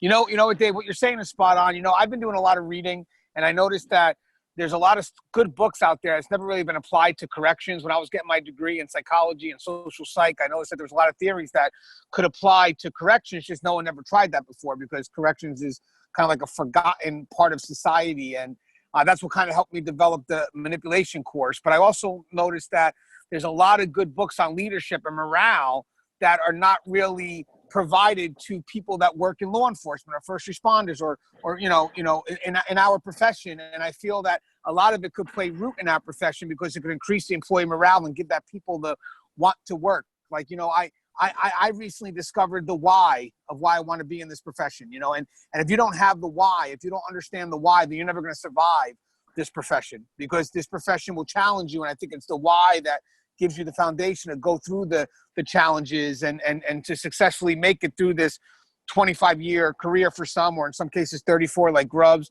But in the end, the motivation has to come from within. So what I would do if someone was to come to me and saying that they just can't deal with this profession, the first question I would ask them is, why'd you choose this profession? Just out of curiosity, what is it that you expected to accomplish? What was the end game? And then most likely, here's the funny thing about it. If they're honest, right? I mean, they're not talking about money. They're talking about maybe the need to make changes or whatever it is. You know, sometimes people get so focused in, you know, moving up or doing whatever it is that they don't realize that they're affecting change right now at their immediate level. You know, I think what I've learned recently, I'm reading like books like Mastery by Robert Greene, is that your impact that you have to create on the world, what you want to do in this world, cannot be controlled by somebody else. You know, it cannot be based on the results of a test. You know, so if at that point I'm so thinking that I have to become a supervisor to make an impact, right? But at that time I haven't reached that level of being a supervisor, I may not realize that the impact I'm making right now at that front level. So, you know, I know we lose a lot of motivation as the career goes because reality comes in, you know, and this profession it's just very little recognition for the hard work we do. But in the end, I think in the end, it's about us having value in ourselves, you know, and then being able to share that value to the world. But if we still look at this profession and we still hold our head down and not proud of what we do, you know, and the role that we play in law enforcement, then there's nothing you can do. There's no recognition in the world that's going to matter unless you yourself believe in what you do. The recognition in the world out there, that's superficial. None of that shit matters. What matters is that when you're at a dinner table and everybody says what they do, you could say, I'm a correctional officer or I'm a correctional professional, and be good with that and leave it done. That's it. You don't have to say, I plan on being this. No. The answer you said was good enough. Stop. This is what you are. Leave it that way. And at the end, once you believe in yourself, I guarantee you the recognition will come. Because if you want people to respect this profession, they have to respect the people first. And I'll guarantee you, if you respect what you do, then the people will come along and say, wow, if Gangi's in this profession, or if David Still or Russ, whatever, it's got to be a pretty fucking good profession. Or William Young there flexing like he's got some muscle there. What is that? Hey, so real quick, did we get everybody in the room? Help me out. Did anybody we missed? Because I have some, before we go, I have some funny what if questions that were sent our way that I want to get to everybody. So these are some, and guys, you can't just say yes or no. You have to provide a reason. So this one actually came from Greg Piper. These are what we call would you rather scenarios. So this is, I'm gonna go however I see people here, but everybody has to answer. And you have to say why. You have to say why. Okay, so I'm gonna first start with, let me flip to the other side. Okay, so I'm gonna first start with Russ and then work our way down. Let's see, we got Cody. Okay, so here we go. Would you rather work a 12-hour shift on a post with a coworker that won't shut up about a topic that you have zero interest in, or work 12-hour shifts all by yourself where you have no one to talk to? Russ, you go first. Oh, that's easy. That's easy, man. I would much rather work 12 hours by myself. I mean, I have my own pattern. I have my own conversations that I can have with myself. And you know what? I can come up with some interesting topics and I can argue both sides and I always win at the end. All right, Cody, what's your thoughts, Cody? I would absolutely take a 12-hour shift on my own. First of all, when you're out in the streets patrolling, and lots of the time I was patrolling by myself, you know, you can be as busy as you want to be. You can get into whatever you want to get into. You know, if you're proactive and you're out there and you're patrolling and you're looking for stuff, it's going to fall in your lap. If you want to go hibernate in the back of a parking lot and screw off looking at your phone and texting your buddies, you can do that too. But no, I can't deal with endless chatter from somebody that's going to drive me nuts. Like, shut the you know what, and let me do my job. You know, if you don't want to be here to work, don't come in. All right, does anybody here would work with somebody that talks a lot about a topic they have no interest in? I would. Okay, so we got a few people. Okay, good. So let's start with Knox first. Knox? Being the smart ass I can be, I would just feed into their crap. And at some point, there's going to be some entertainment, whether it's me just drive them nuts or them get pissed off and shut up. So it could be a win-win. All right, Soto, I saw you raise your hand. I'm with him. I'm just going to play along and try to get them, play the devil's advocate and, get into it. It's 12 hours. What else are you going to do? I don't have my cell phone on tier. Hey, what about you, Dave? You always have to have somebody with you that you complain when it all goes wrong. That's true. Hey, Jim, you raised your hand on that too. What about you, Jim? Okay, I would actually go the other deal. Maybe it's a topic that I have absolutely no interest in, but it would give me an insight into the person I'm working with. So I would have an idea of how they are and what they are on the outs, and it would give me a really good idea on how they are and what they're going to be like when I'm working with them. And if I've got to turn 12-hour shifts with somebody that I'm working with, I want to know that person so I know that if shit hits the fan, they've got my back. And we can both walk the same walk. There it is. Now what I'm going to do is, guys, no matter what question I give you, you guys have to answer. Oh, no, send me that question, Will. You have another question. You got to send me it. Well, I didn't get it. No, I just wanted to know if my partner was the one who sent that in, talking about somebody talking about nonsense for 12 hours. I thought maybe he was describing me. No. Dude, I thought they were talking about me. I think it came from Greg. Okay, so now, guys, if you get picked, you have to do what the question says. So, Connie. Yeah, I saw that coming. Tell me the funniest joke you ever heard. We'll wait, Connie. We'll wait. And, guys, if it's not funny, do not laugh. We don't show sympathy in corrections. You're muted there, Connie. I don't got no funny joke. No, why would you pick me for a funny joke? Come on. You know I don't got no damn funny joke. All right, Leon, give me a joke. I see you raising your hand. Leon, save Connie. Well, I could say not so much of a joke, but I do voice impersonations. Okay. So I did a voice impersonation for Inmate. He was like really disgruntled. He was upset about missing his kids, and he said he liked doing voice impersonations himself. So I learned how to do. If you guys heard Money Mike from Friday After Next, I learned how to do his voice. You got to do it. Pippin, I'm going to be looking for Damon. I need y'all to leave me alone because I'm working with a monster. Donna, code red. All right, guess what? Connie called the code and you saved her. Good job. Connie called the code and you saved her. Good job. I got your back like chiropractor, Connie. Oh, thank you so much for having my back. All right, this one goes to Grub. Grub, this is for you. What set of items would you buy that would make the cashier feel uncomfortable?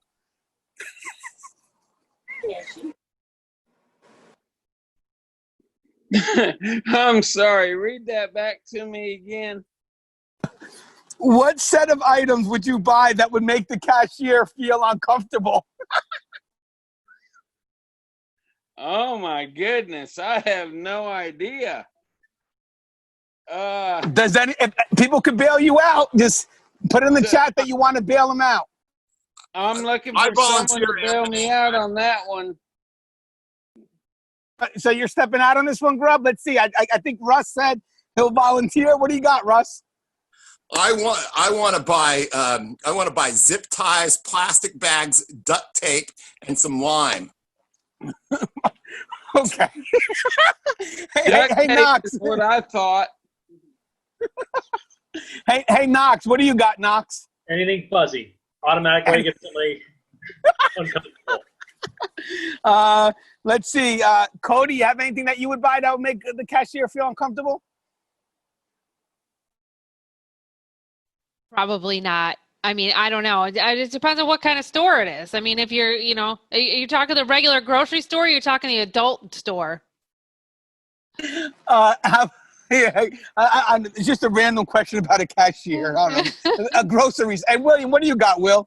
I know you have a little bit of a twisted mind. I would go, first of all, Russ, you need to use Gorilla Tape instead of duct tape. Gorilla Tape works a lot better and doesn't come off as well. But I would go to Walmart every Thursday, every third Thursday of every month, and I would buy a pack of bananas, a plastic cup from Starbucks, a large bottle of vitamin C, and whatever National Enquirer episode is right there.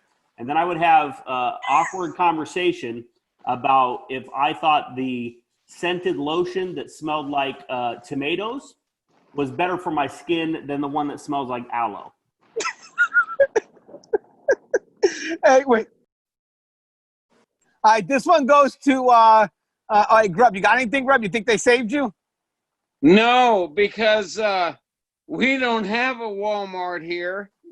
We don't have no kind of stores like that. We have a couple grocery stores, but I mean we live way out there. We live on the Bering Sea. We don't have no big stores to go shopping. I asked you a question that was a little bit strange then. You know what I mean? Yeah. Hey, Jim put something in the chat. Jim, what are you buying at the Walmart? Some KY lube, a potato masher, one of those, whip things, some rope, and a lighter. And just say nothing, just have that dead look on your face as you're walking, kind of your big brown eyes, maybe a little tension in the body. And Well, okay, so all right, this one goes to JP. JP, how many chickens would it take to kill an elephant? Depends on what I'm launching them out of. All right, so that was just a random one. All right, so wait. All right, JP, I'm going to give you another one. What's the most ridiculous fact you know? If you need someone to save you, let me know. Guys, put it in the chat if you could save them. I don't know if it's a fact or not, but when we're doing the social distancing, the little people have to stand 6 feet apart or 3 feet. That could be a fact. Just something to think about. All right, we got David. What do you got, Dave? You got a fact? Yeah, there's 120 dimples on the side of a dime. Oh. Don't ask me why I know that. Does anybody know that there's 120 dimples on the side of a dime? All right, and let me ask. Let's see. I got Tyler. Give me the most ridiculous fact that you know. Give me something. Oh man, I was sitting here trying to think of something. I can't really come up with anything. Somebody save me. He needs to save. We need one more person to come up with a ridiculous fact. Who do we got? Cody, Russ, somebody? Leon. All right, so we'll go Russ and Leon. What do you got, Russ? Supposedly, it's physically impossible to lick your elbow. I knew someone was going to try it. I can't, man. Did anybody lick their elbow? No? What do you got, Leon? I would say that in this profession, you learn that both inmates and your coworkers have more issues than Sports Illustrated. Okay, wait. I got a few more, guys. Gangi, Hold on. Gangi. Yeah. I thought of one. Ahead. Hey, elephants are pregnant for 2 years. I can't hardly go a day with having to go to the bathroom without wanting to shoot myself. I don't know how the two thoughts connect, but that's good. Fuck it. Wait. All right, so hold on. We got a few more questions. If you were arrested with no explanation, what would your friends and family assume you had done? So now I'm going to send this first to Soto. They're probably going to say that I kidnapped a midget and tied it up with that monster tape. What's up with us and midgets right now, guys? I don't know, man. What the heck? Connie? I think they would say that I left the liquor store with all of the Moscato without paying for it. Hey, Connie, I absolutely love Moscato. That could get you some time in jail. Exactly. Hey, JP, what would your family think you were arrested for? that I took the midget that Soto kidnapped and tied up and shot him with the chicken at the elephant. Oh, I don't know what's going on. I don't know where these questions are going. All right, so last question. I have two serious questions to end on, but last funny question. If animals could talk, which would be the rudest? Go ahead. Let's see. Who do we want first? Go ahead. Knox. I'm gonna go with go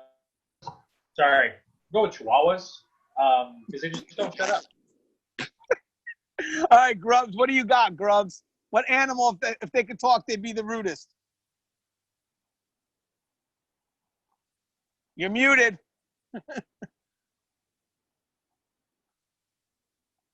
We'll wait. Oh. What do you got, Grubs? I'm going to say a muskox.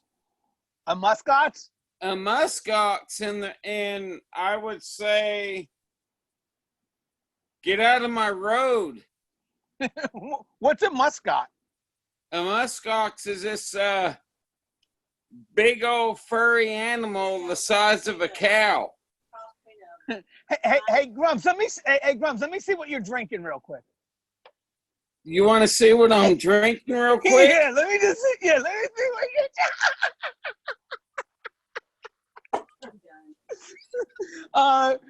Dave, what animal you got, Dave? We do have muskox now. I believe you, man. Picture. I want to see one. Text me one. Oh, Dave's got one. What is that? A prominent? What is it called? It's Pomeranian. Pomeranian. What do you think? You think he's rude? You need to live with this thing. He got the basset hound crazy. Oh my God. And Tyler, you got one too? Man, cats are the rudest animals I've ever seen. They don't talk and they're rude. Imagine if they spoke. Wait, one last unique question. Then I have two more to end it. What's the sexiest and least sexiest name? Oh, I see a picture of the muscat. Thank you, Grum. I see it. All right, so we're gonna go first to Russ. Russ, what's the sexiest and least sexiest name? Sexiest name by far is Kate. Absolutely. And the least sexiest, I'm going to go with Drusilla. Drusilla? Yeah, I think that's from like Cinderella. And I'll get bonus points because my wife loves the Cinderella story. Really? I was thinking like Doug, because I can't picture a Doug on me or behind me. But that, that's just, yeah, I know. Hey, Cody, what's the sexiest name and least sexiest name? That's a good question. So, I don't have an answer for you. Nothing, Cody. William, help her out. Bail her out, William. Well, obviously, the most the most attractive name, sexiest name is William, of course, but it is also the most unsexiest name as well. So it's kind of a double-edged sword there. Hey, Jim, what's the sexiest name and least sexiest name? You're muted, Jim. I'm muted on purpose. All right, so I guess okay. So Tim Knox got a great name. Tim, what is it, Tim? Tell us. You're muted, Tim. I'm gonna go Cletus for 400. Cletus, sexy or not sexy? Depends on what part of the country you're in. Oh, that's totally sexy. Yeah, totally. All right, so all right, so here's what I'm going to do, guys. So I have two last serious questions I want to ask. What I'll do is, if you guys feel that you can add to an answer on this, because I think these are questions that could benefit us in the profession. I thought maybe what you could do is just go in the chat if you can and put, like a 1 that says you're going to answer it, so I know to get to you. If I don't see the 1, I won't get to you then. So the first one is the best advice you were ever given in this profession. So let's start first with Cody. As a law enforcement professional, what was the best advice you were ever given in this profession? I'd say one of the best things that was ever said to me is just because you can still maintain having compassion for other human beings and be a professional. So always keep in sight that you have to have compassion in order to do your job well and have respect for other people. And, you know, I think a lot of people think that it's difficult to be professional and be nice. They think they have to be really stern and really strict in a certain way. And I think it's important. There's a time and a place for both. And I'll never forget the sergeant that said that to me. He was an integral part of my journey in law enforcement and the type of officer I became. He had a lot of integrity and always did the right thing for the people. And I have the utmost respect for him. That's a great piece of advice. You know, me and Connie touched on that part recently when we were talking about becoming a supervisor and making sure you hold on to whatever sense of self you have, because we even came up with a term called professional compassion. I see Jim hit the number 1. Jim, what kind of advice were you given?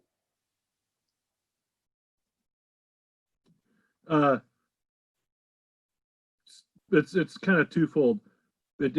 Part of the advice that I tend to pass out, and I was given, is that remember, even though they're inmates, there's not a whole lot of difference between you and them. Just the decisions that they made and the consequences that was followed by them.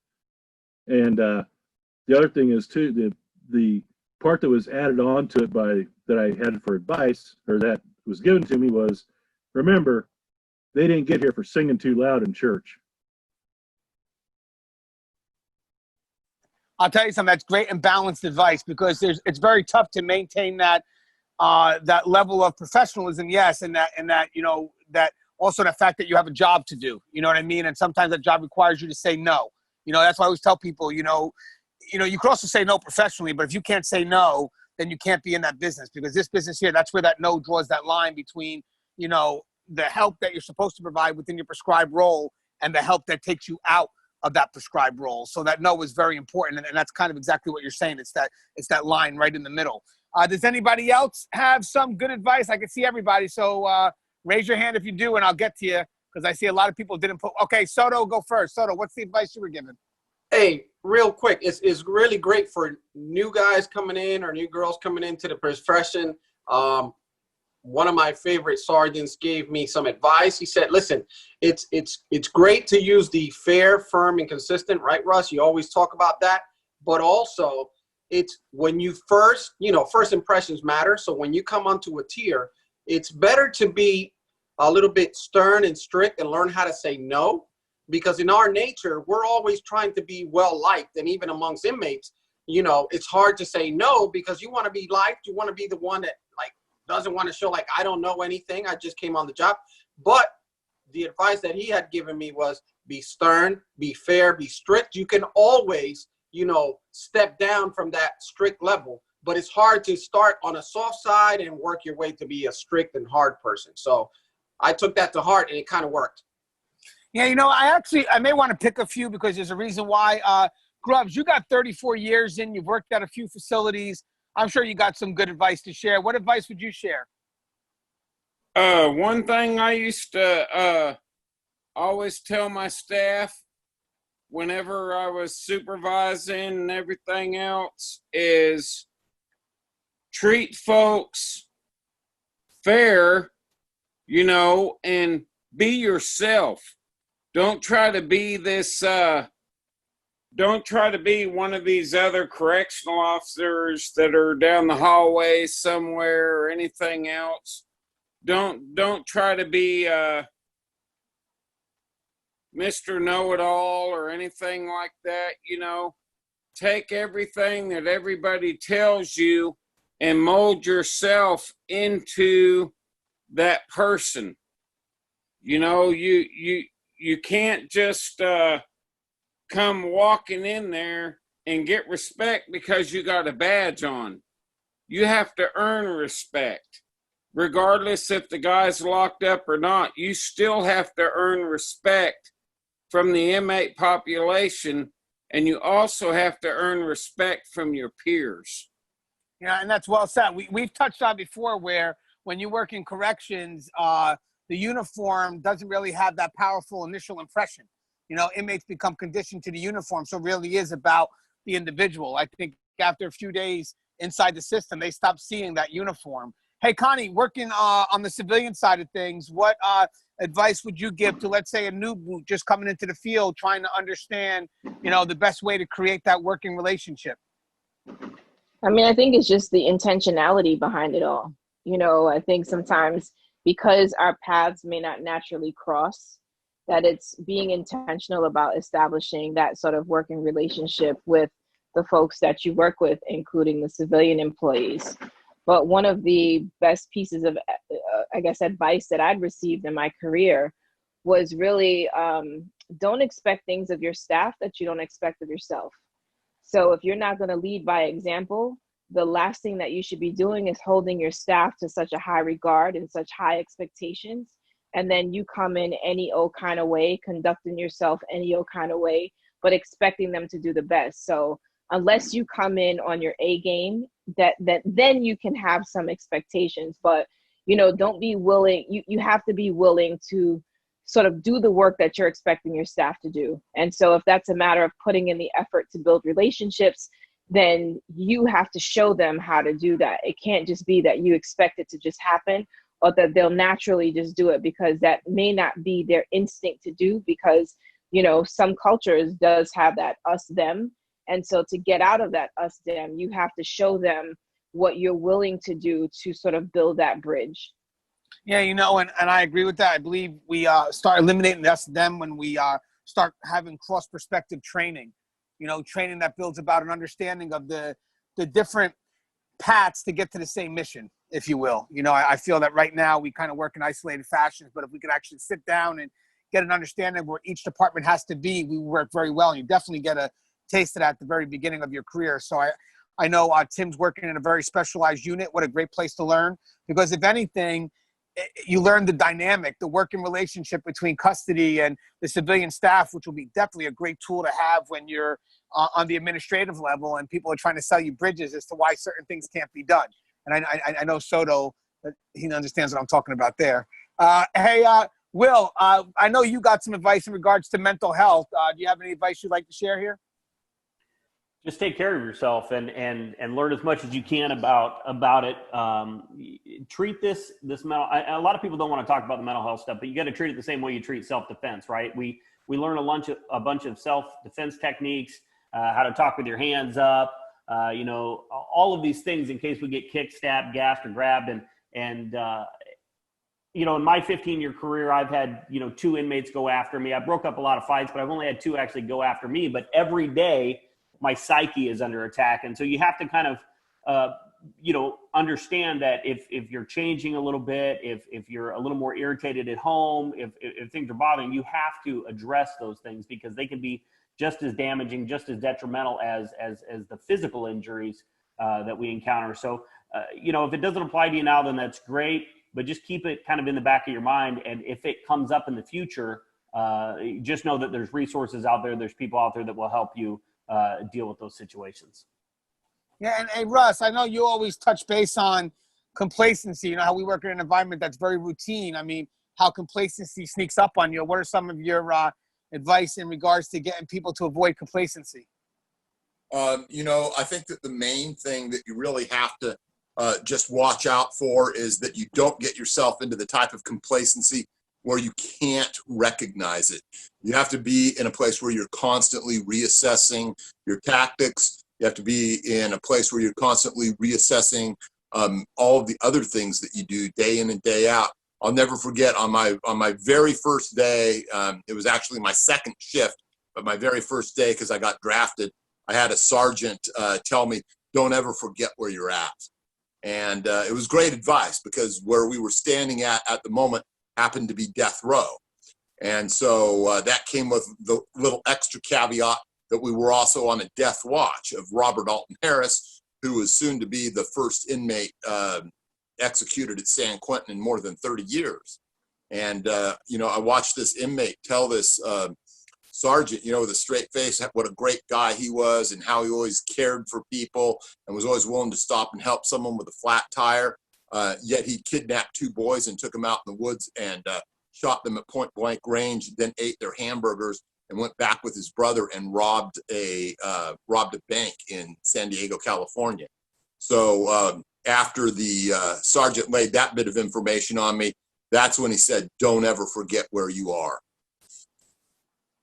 Yeah, I'm going to tell you something. Complacency is very slow and subtle. As a supervisor, the moment I saw an officer put their hands in their pocket, I'd be quick to say, "Hey, I mean, especially during a movement, like, it's just, but again, all because something hasn't happened in your facility for quite some time doesn't mean it can't happen in the next minute." And I think also if the facility becomes complacent, you also have to look at the supervisors, because the environment itself, which would obviously be held by the supervisor's responsibility, can allow people to fall complacent. Don't expect, you got to have supervisors that are willing to step up and challenge the staff. Maybe every day have that briefing or something that they could share with the staff of something that even happened at another facility.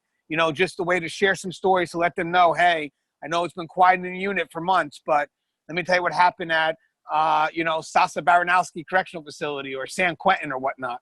All right, so this is the last question I'm going to ask, and we'll call it a night. It was a great dinner, I believe. But this is kind of like a question, but I think the foundation is something motivational. But, I think that in this career, we have to test ourselves to find what we're good at. We can't go into this profession feeling that we know everything, like, who said that? Jim, I believe, the know-it-all, or is that Grubs and Jim?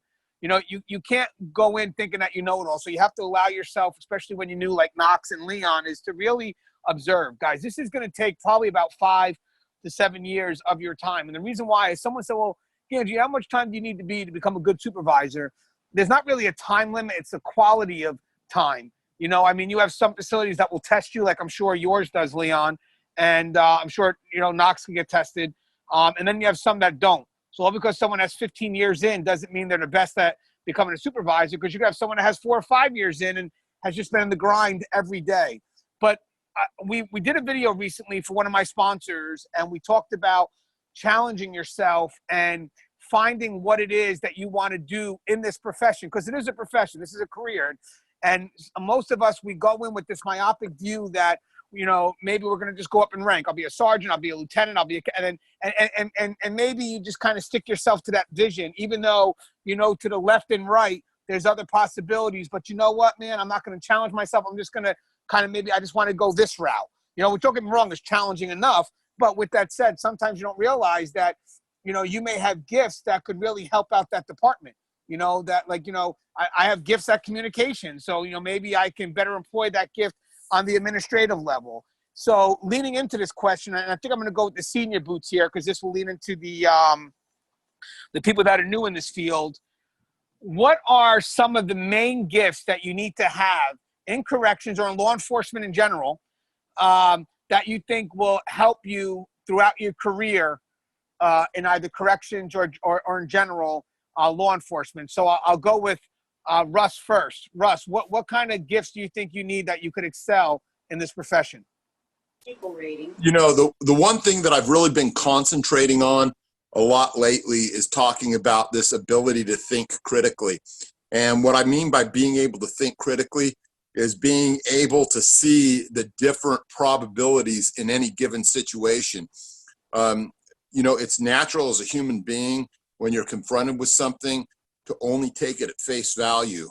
And if that's what you're doing, there's a very good possibility that you're going to end up getting hurt in corrections, because you're not seeing what the inmate's real intention is.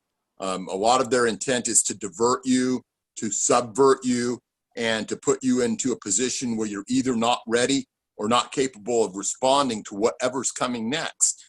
And so that ability to look at a situation and see how it might possibly go wrong.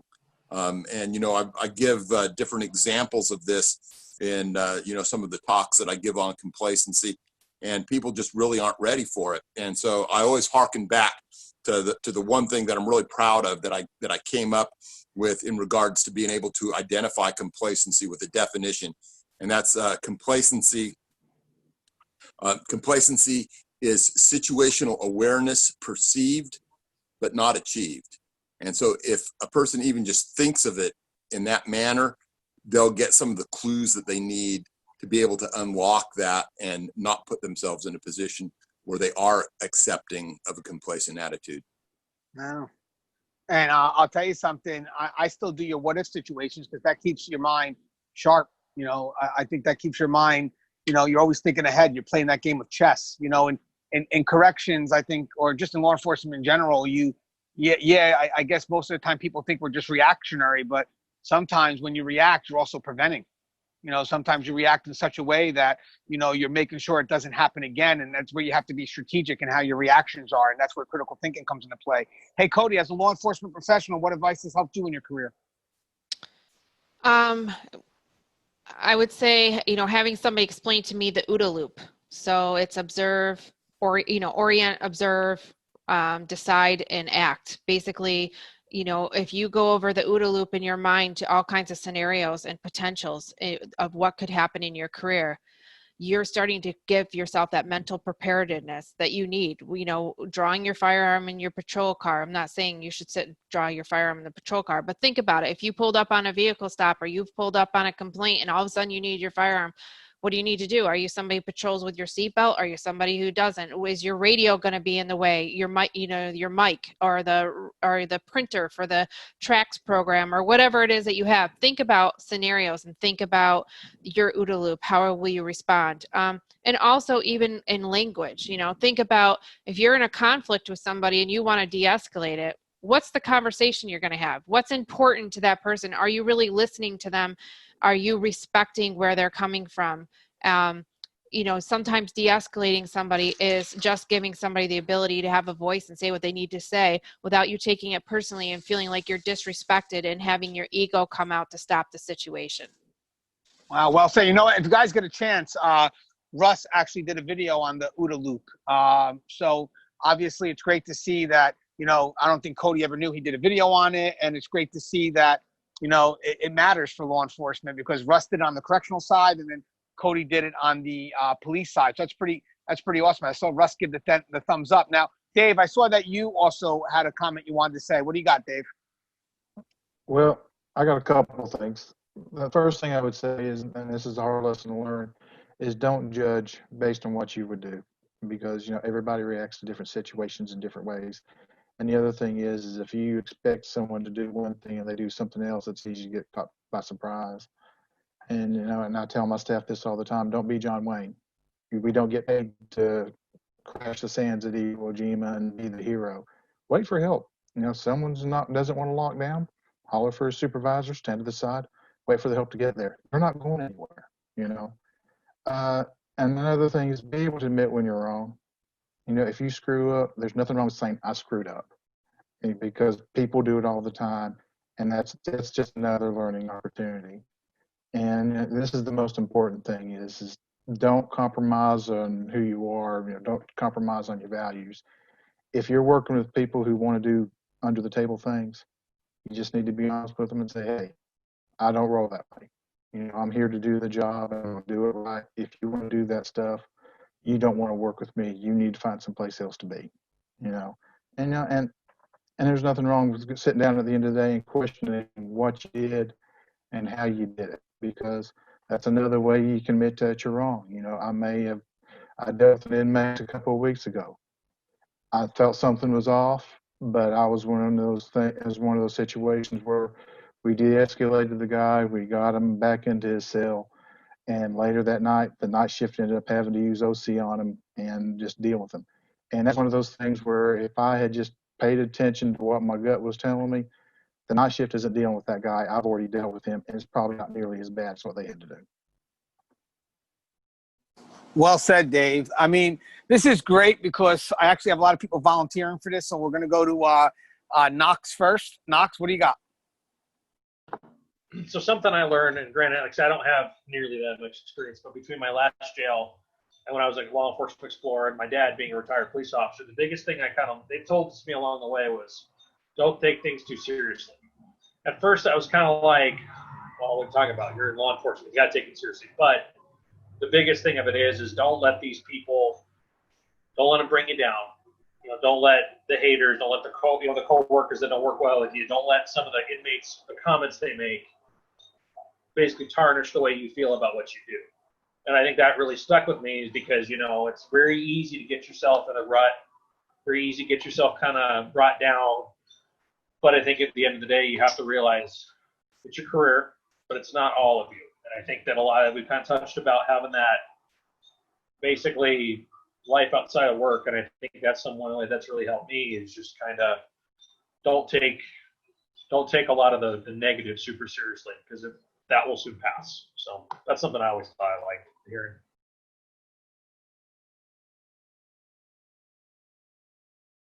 I think you're muted. Yeah, me and William Young have touched on this before. You got to have that escape. You know, you got to have a way to break away. But with that also said, you also have to be honest with yourself when you're dealing with something that's negative. I mean, when I say an escape, I kind of mean like a break, but that doesn't mean that you don't address concerns when they happen. You know what I mean? Like sometimes a job could be frustrating, yes, and sometimes you need that breather. But sometimes you also need to know, maybe this is getting me a little bit more than it should. And you have to have a little insight to know exactly what that is, because if you don't, it's going to tear you down, and then you're going to notice it when your family and stuff just don't want to be around you. You know, they just don't know who you've become. But it's very important that you actually, I do believe that it's very important that you do have a chance to break away from the profession once in a while, just to rediscover yourself and then bring yourself back into the profession, just in case you feel that you're losing yourself. Okay, I also got Jim Carpenter. What do you got, Jim? A big thing, everybody talked about de-escalation and everything, but one of the best things you can ever learn and ever have in your arsenal is communication. Learn how to talk to people, learn how to express yourself, and that takes a lot of the de-escalation. But the biggest part of learning how to talk to people and communications is listening. Learn how to listen to the people you're dealing with. Don't just hear them. Now, granted, there are times when you don't have the chance to listen. You have to deal with that asshole that's going to throw shit on you. You can't listen to them. But if you got somebody that comes up and they start to talk to you, and hey, you know, I got this thing going on, don't blow them off. If you're doing something, you've got to do something. Tell them, listen, I'll be right back to you. Let me go take care of this. I'll be back. And then go back and listen to them and listen to what they have to say. Because a lot of times, simply listening to a person, just sitting there and listen, you don't even have to say anything. That can take a whole lot off of them. You never know. Just by simply hearing what they have to say, you may have just saved them from trying to kill themselves that night. You may have stopped their thoughts of trying to stab that next staff member or their roommate or their cellmate or whoever, just by sitting there and listening to them. And you don't even have to say anything to them. Sometimes that's all they need. I think that's great advice. I think a lot of people don't realize how important that. I tell people right now, people don't realize that how important it is that what we do behind that wall, including just that dialogue, you know, that de-escalation technique. I mean, it was funny. Sometimes you get the rookie officers who want to go into that code, but then when you become a supervisor, you look for that officer that can communicate. I mean, I know I did. You know what I mean? I didn't want to go into the code as a supervisor, but now I'm responsible for other people's actions. So now I'm looking for someone to be able to utilize that skill of communication. Hey, Tyler, I noticed that you have something you want to say? Yeah, a couple of things. I'll try to keep it quick. I noticed people are starting to drop off, but you know, I think it was Dave that was saying, you know, be willing to take accountability for your actions. And as a supervisor, I appreciate that, and you know, I try to do that myself. Not too long ago, we had some things happen at work, and I wrote my own reprimand, turned it into my boss, and he just sat back in his chair and was amazed. But I told him, you know what, I did it. I'm not going to disagree with it. I'm not going to argue with it. So, you know, for anybody working in corrections, be willing to own up to your actions. If you know, bad stuff comes with it, don't make it worse. But the biggest thing is just be willing to say, yep, I did that. It was dumb, but I own it. I had something else, but I lost it. So I'll leave it at that. I want to add on that. Now, there's also two more people I want to get before we go to close. One thing is you also have to have management that allows people to want to tell the truth.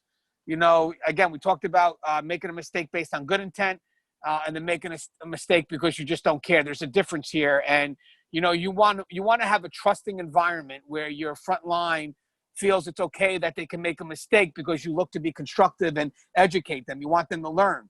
You don't want an environment that the employee doesn't feel they can trust you, because then they wind up hiding their mistakes. They wind up covering themselves up. And the problem is that now you could have a facility that's just in jeopardy because people are afraid to admit that they made simple mistakes. So I like what you're saying 100%, Tyler, as long as the environment allows the chance for people are going to make mistakes.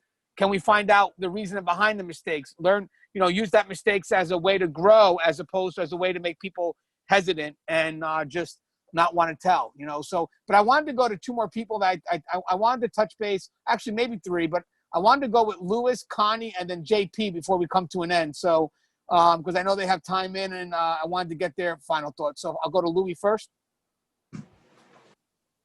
Well, you know what, guys? You can see the trend with the people that have experience. They all talk about, between Russ, Gangi, everyone else, we talk about situational awareness, right? Knowing what's coming up.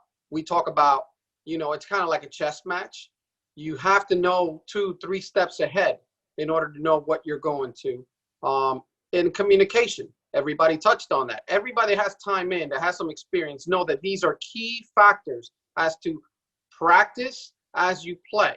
Meaning, when you're going over scenarios in your mind, and I did this to all my supervisors, whether I was a sergeant, a lieutenant, and even as a major chief, I made sure that everyone had their turn at going into that command post and learning the emergency response procedures and what we do in case something happens.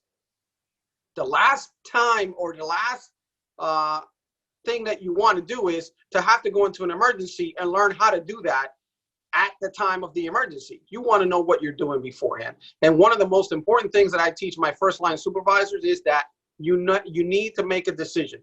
No decision is the wrong decision. You understand? A decision needs to be made, and you need to justify what decision you're made. So all 3 factors, just have that communication. That's key. Well said, Lou. Hey, Connie, you got something you want to add? I think one thing that I've learned in this career has been really allowing myself to take a tactical pause. I think that sometimes the pressure is so great. Sometimes the responsibilities are so grand. Sometimes the expectations are a lot. And we talk about critical thinking. I 100% agree with Russ. But sometimes you have to allow yourself to take that pause so that you're not making a knee-jerk response without considering all of the moving pieces to that puzzle. And in that pause, it's giving yourself the time to really breathe through and think through all of the possible outcomes of the decision that you're about to make. And I think the moment you give yourself that time, because it's okay to be quiet. And I think we don't feel comfortable in the quietness because people have expectations that we respond, that we do, that we take action. But taking that pause is okay, and give yourself permission to do that. Well said, Connie. I also got JP.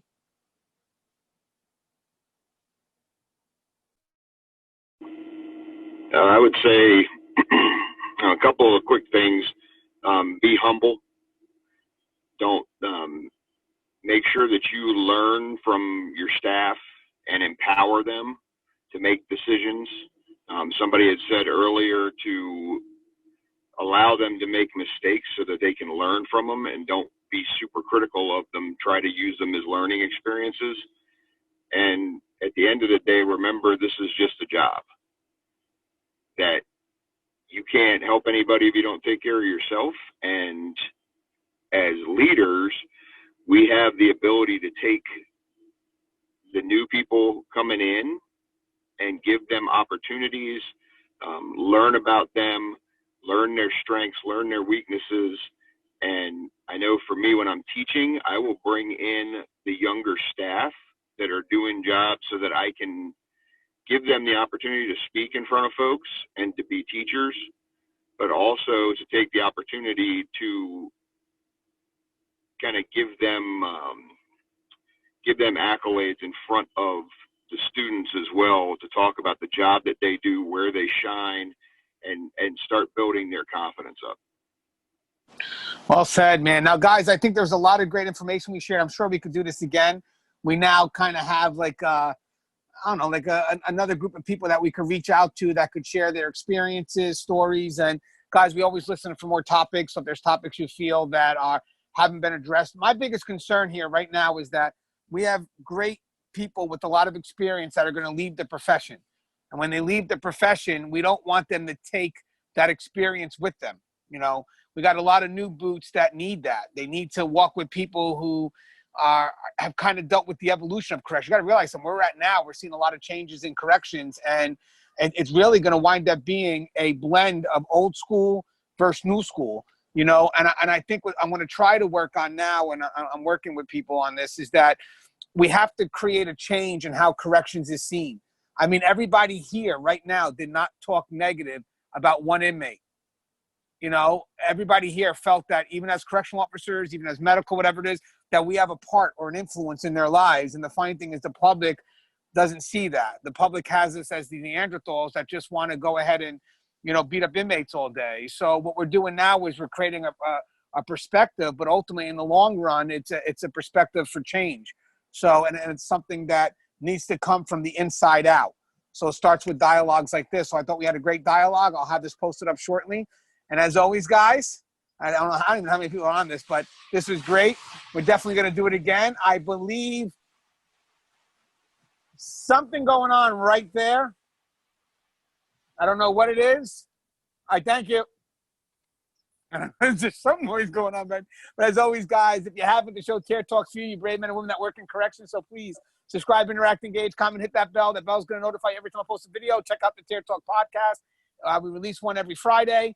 And don't forget, Connie has some podcast out there too, Fly Behind the Wall or Fly on the Wall. That's your fault, Connie. Your fault. You should have plugged it in somewhere along the line. You know, I'm going to forget the name, but look up Connie Alleyne. You got, got some people being shot right now. Yeah. Can we? Obviously, can we get Connie you some body armor? We need to take up a body armor. I'll be honest with you.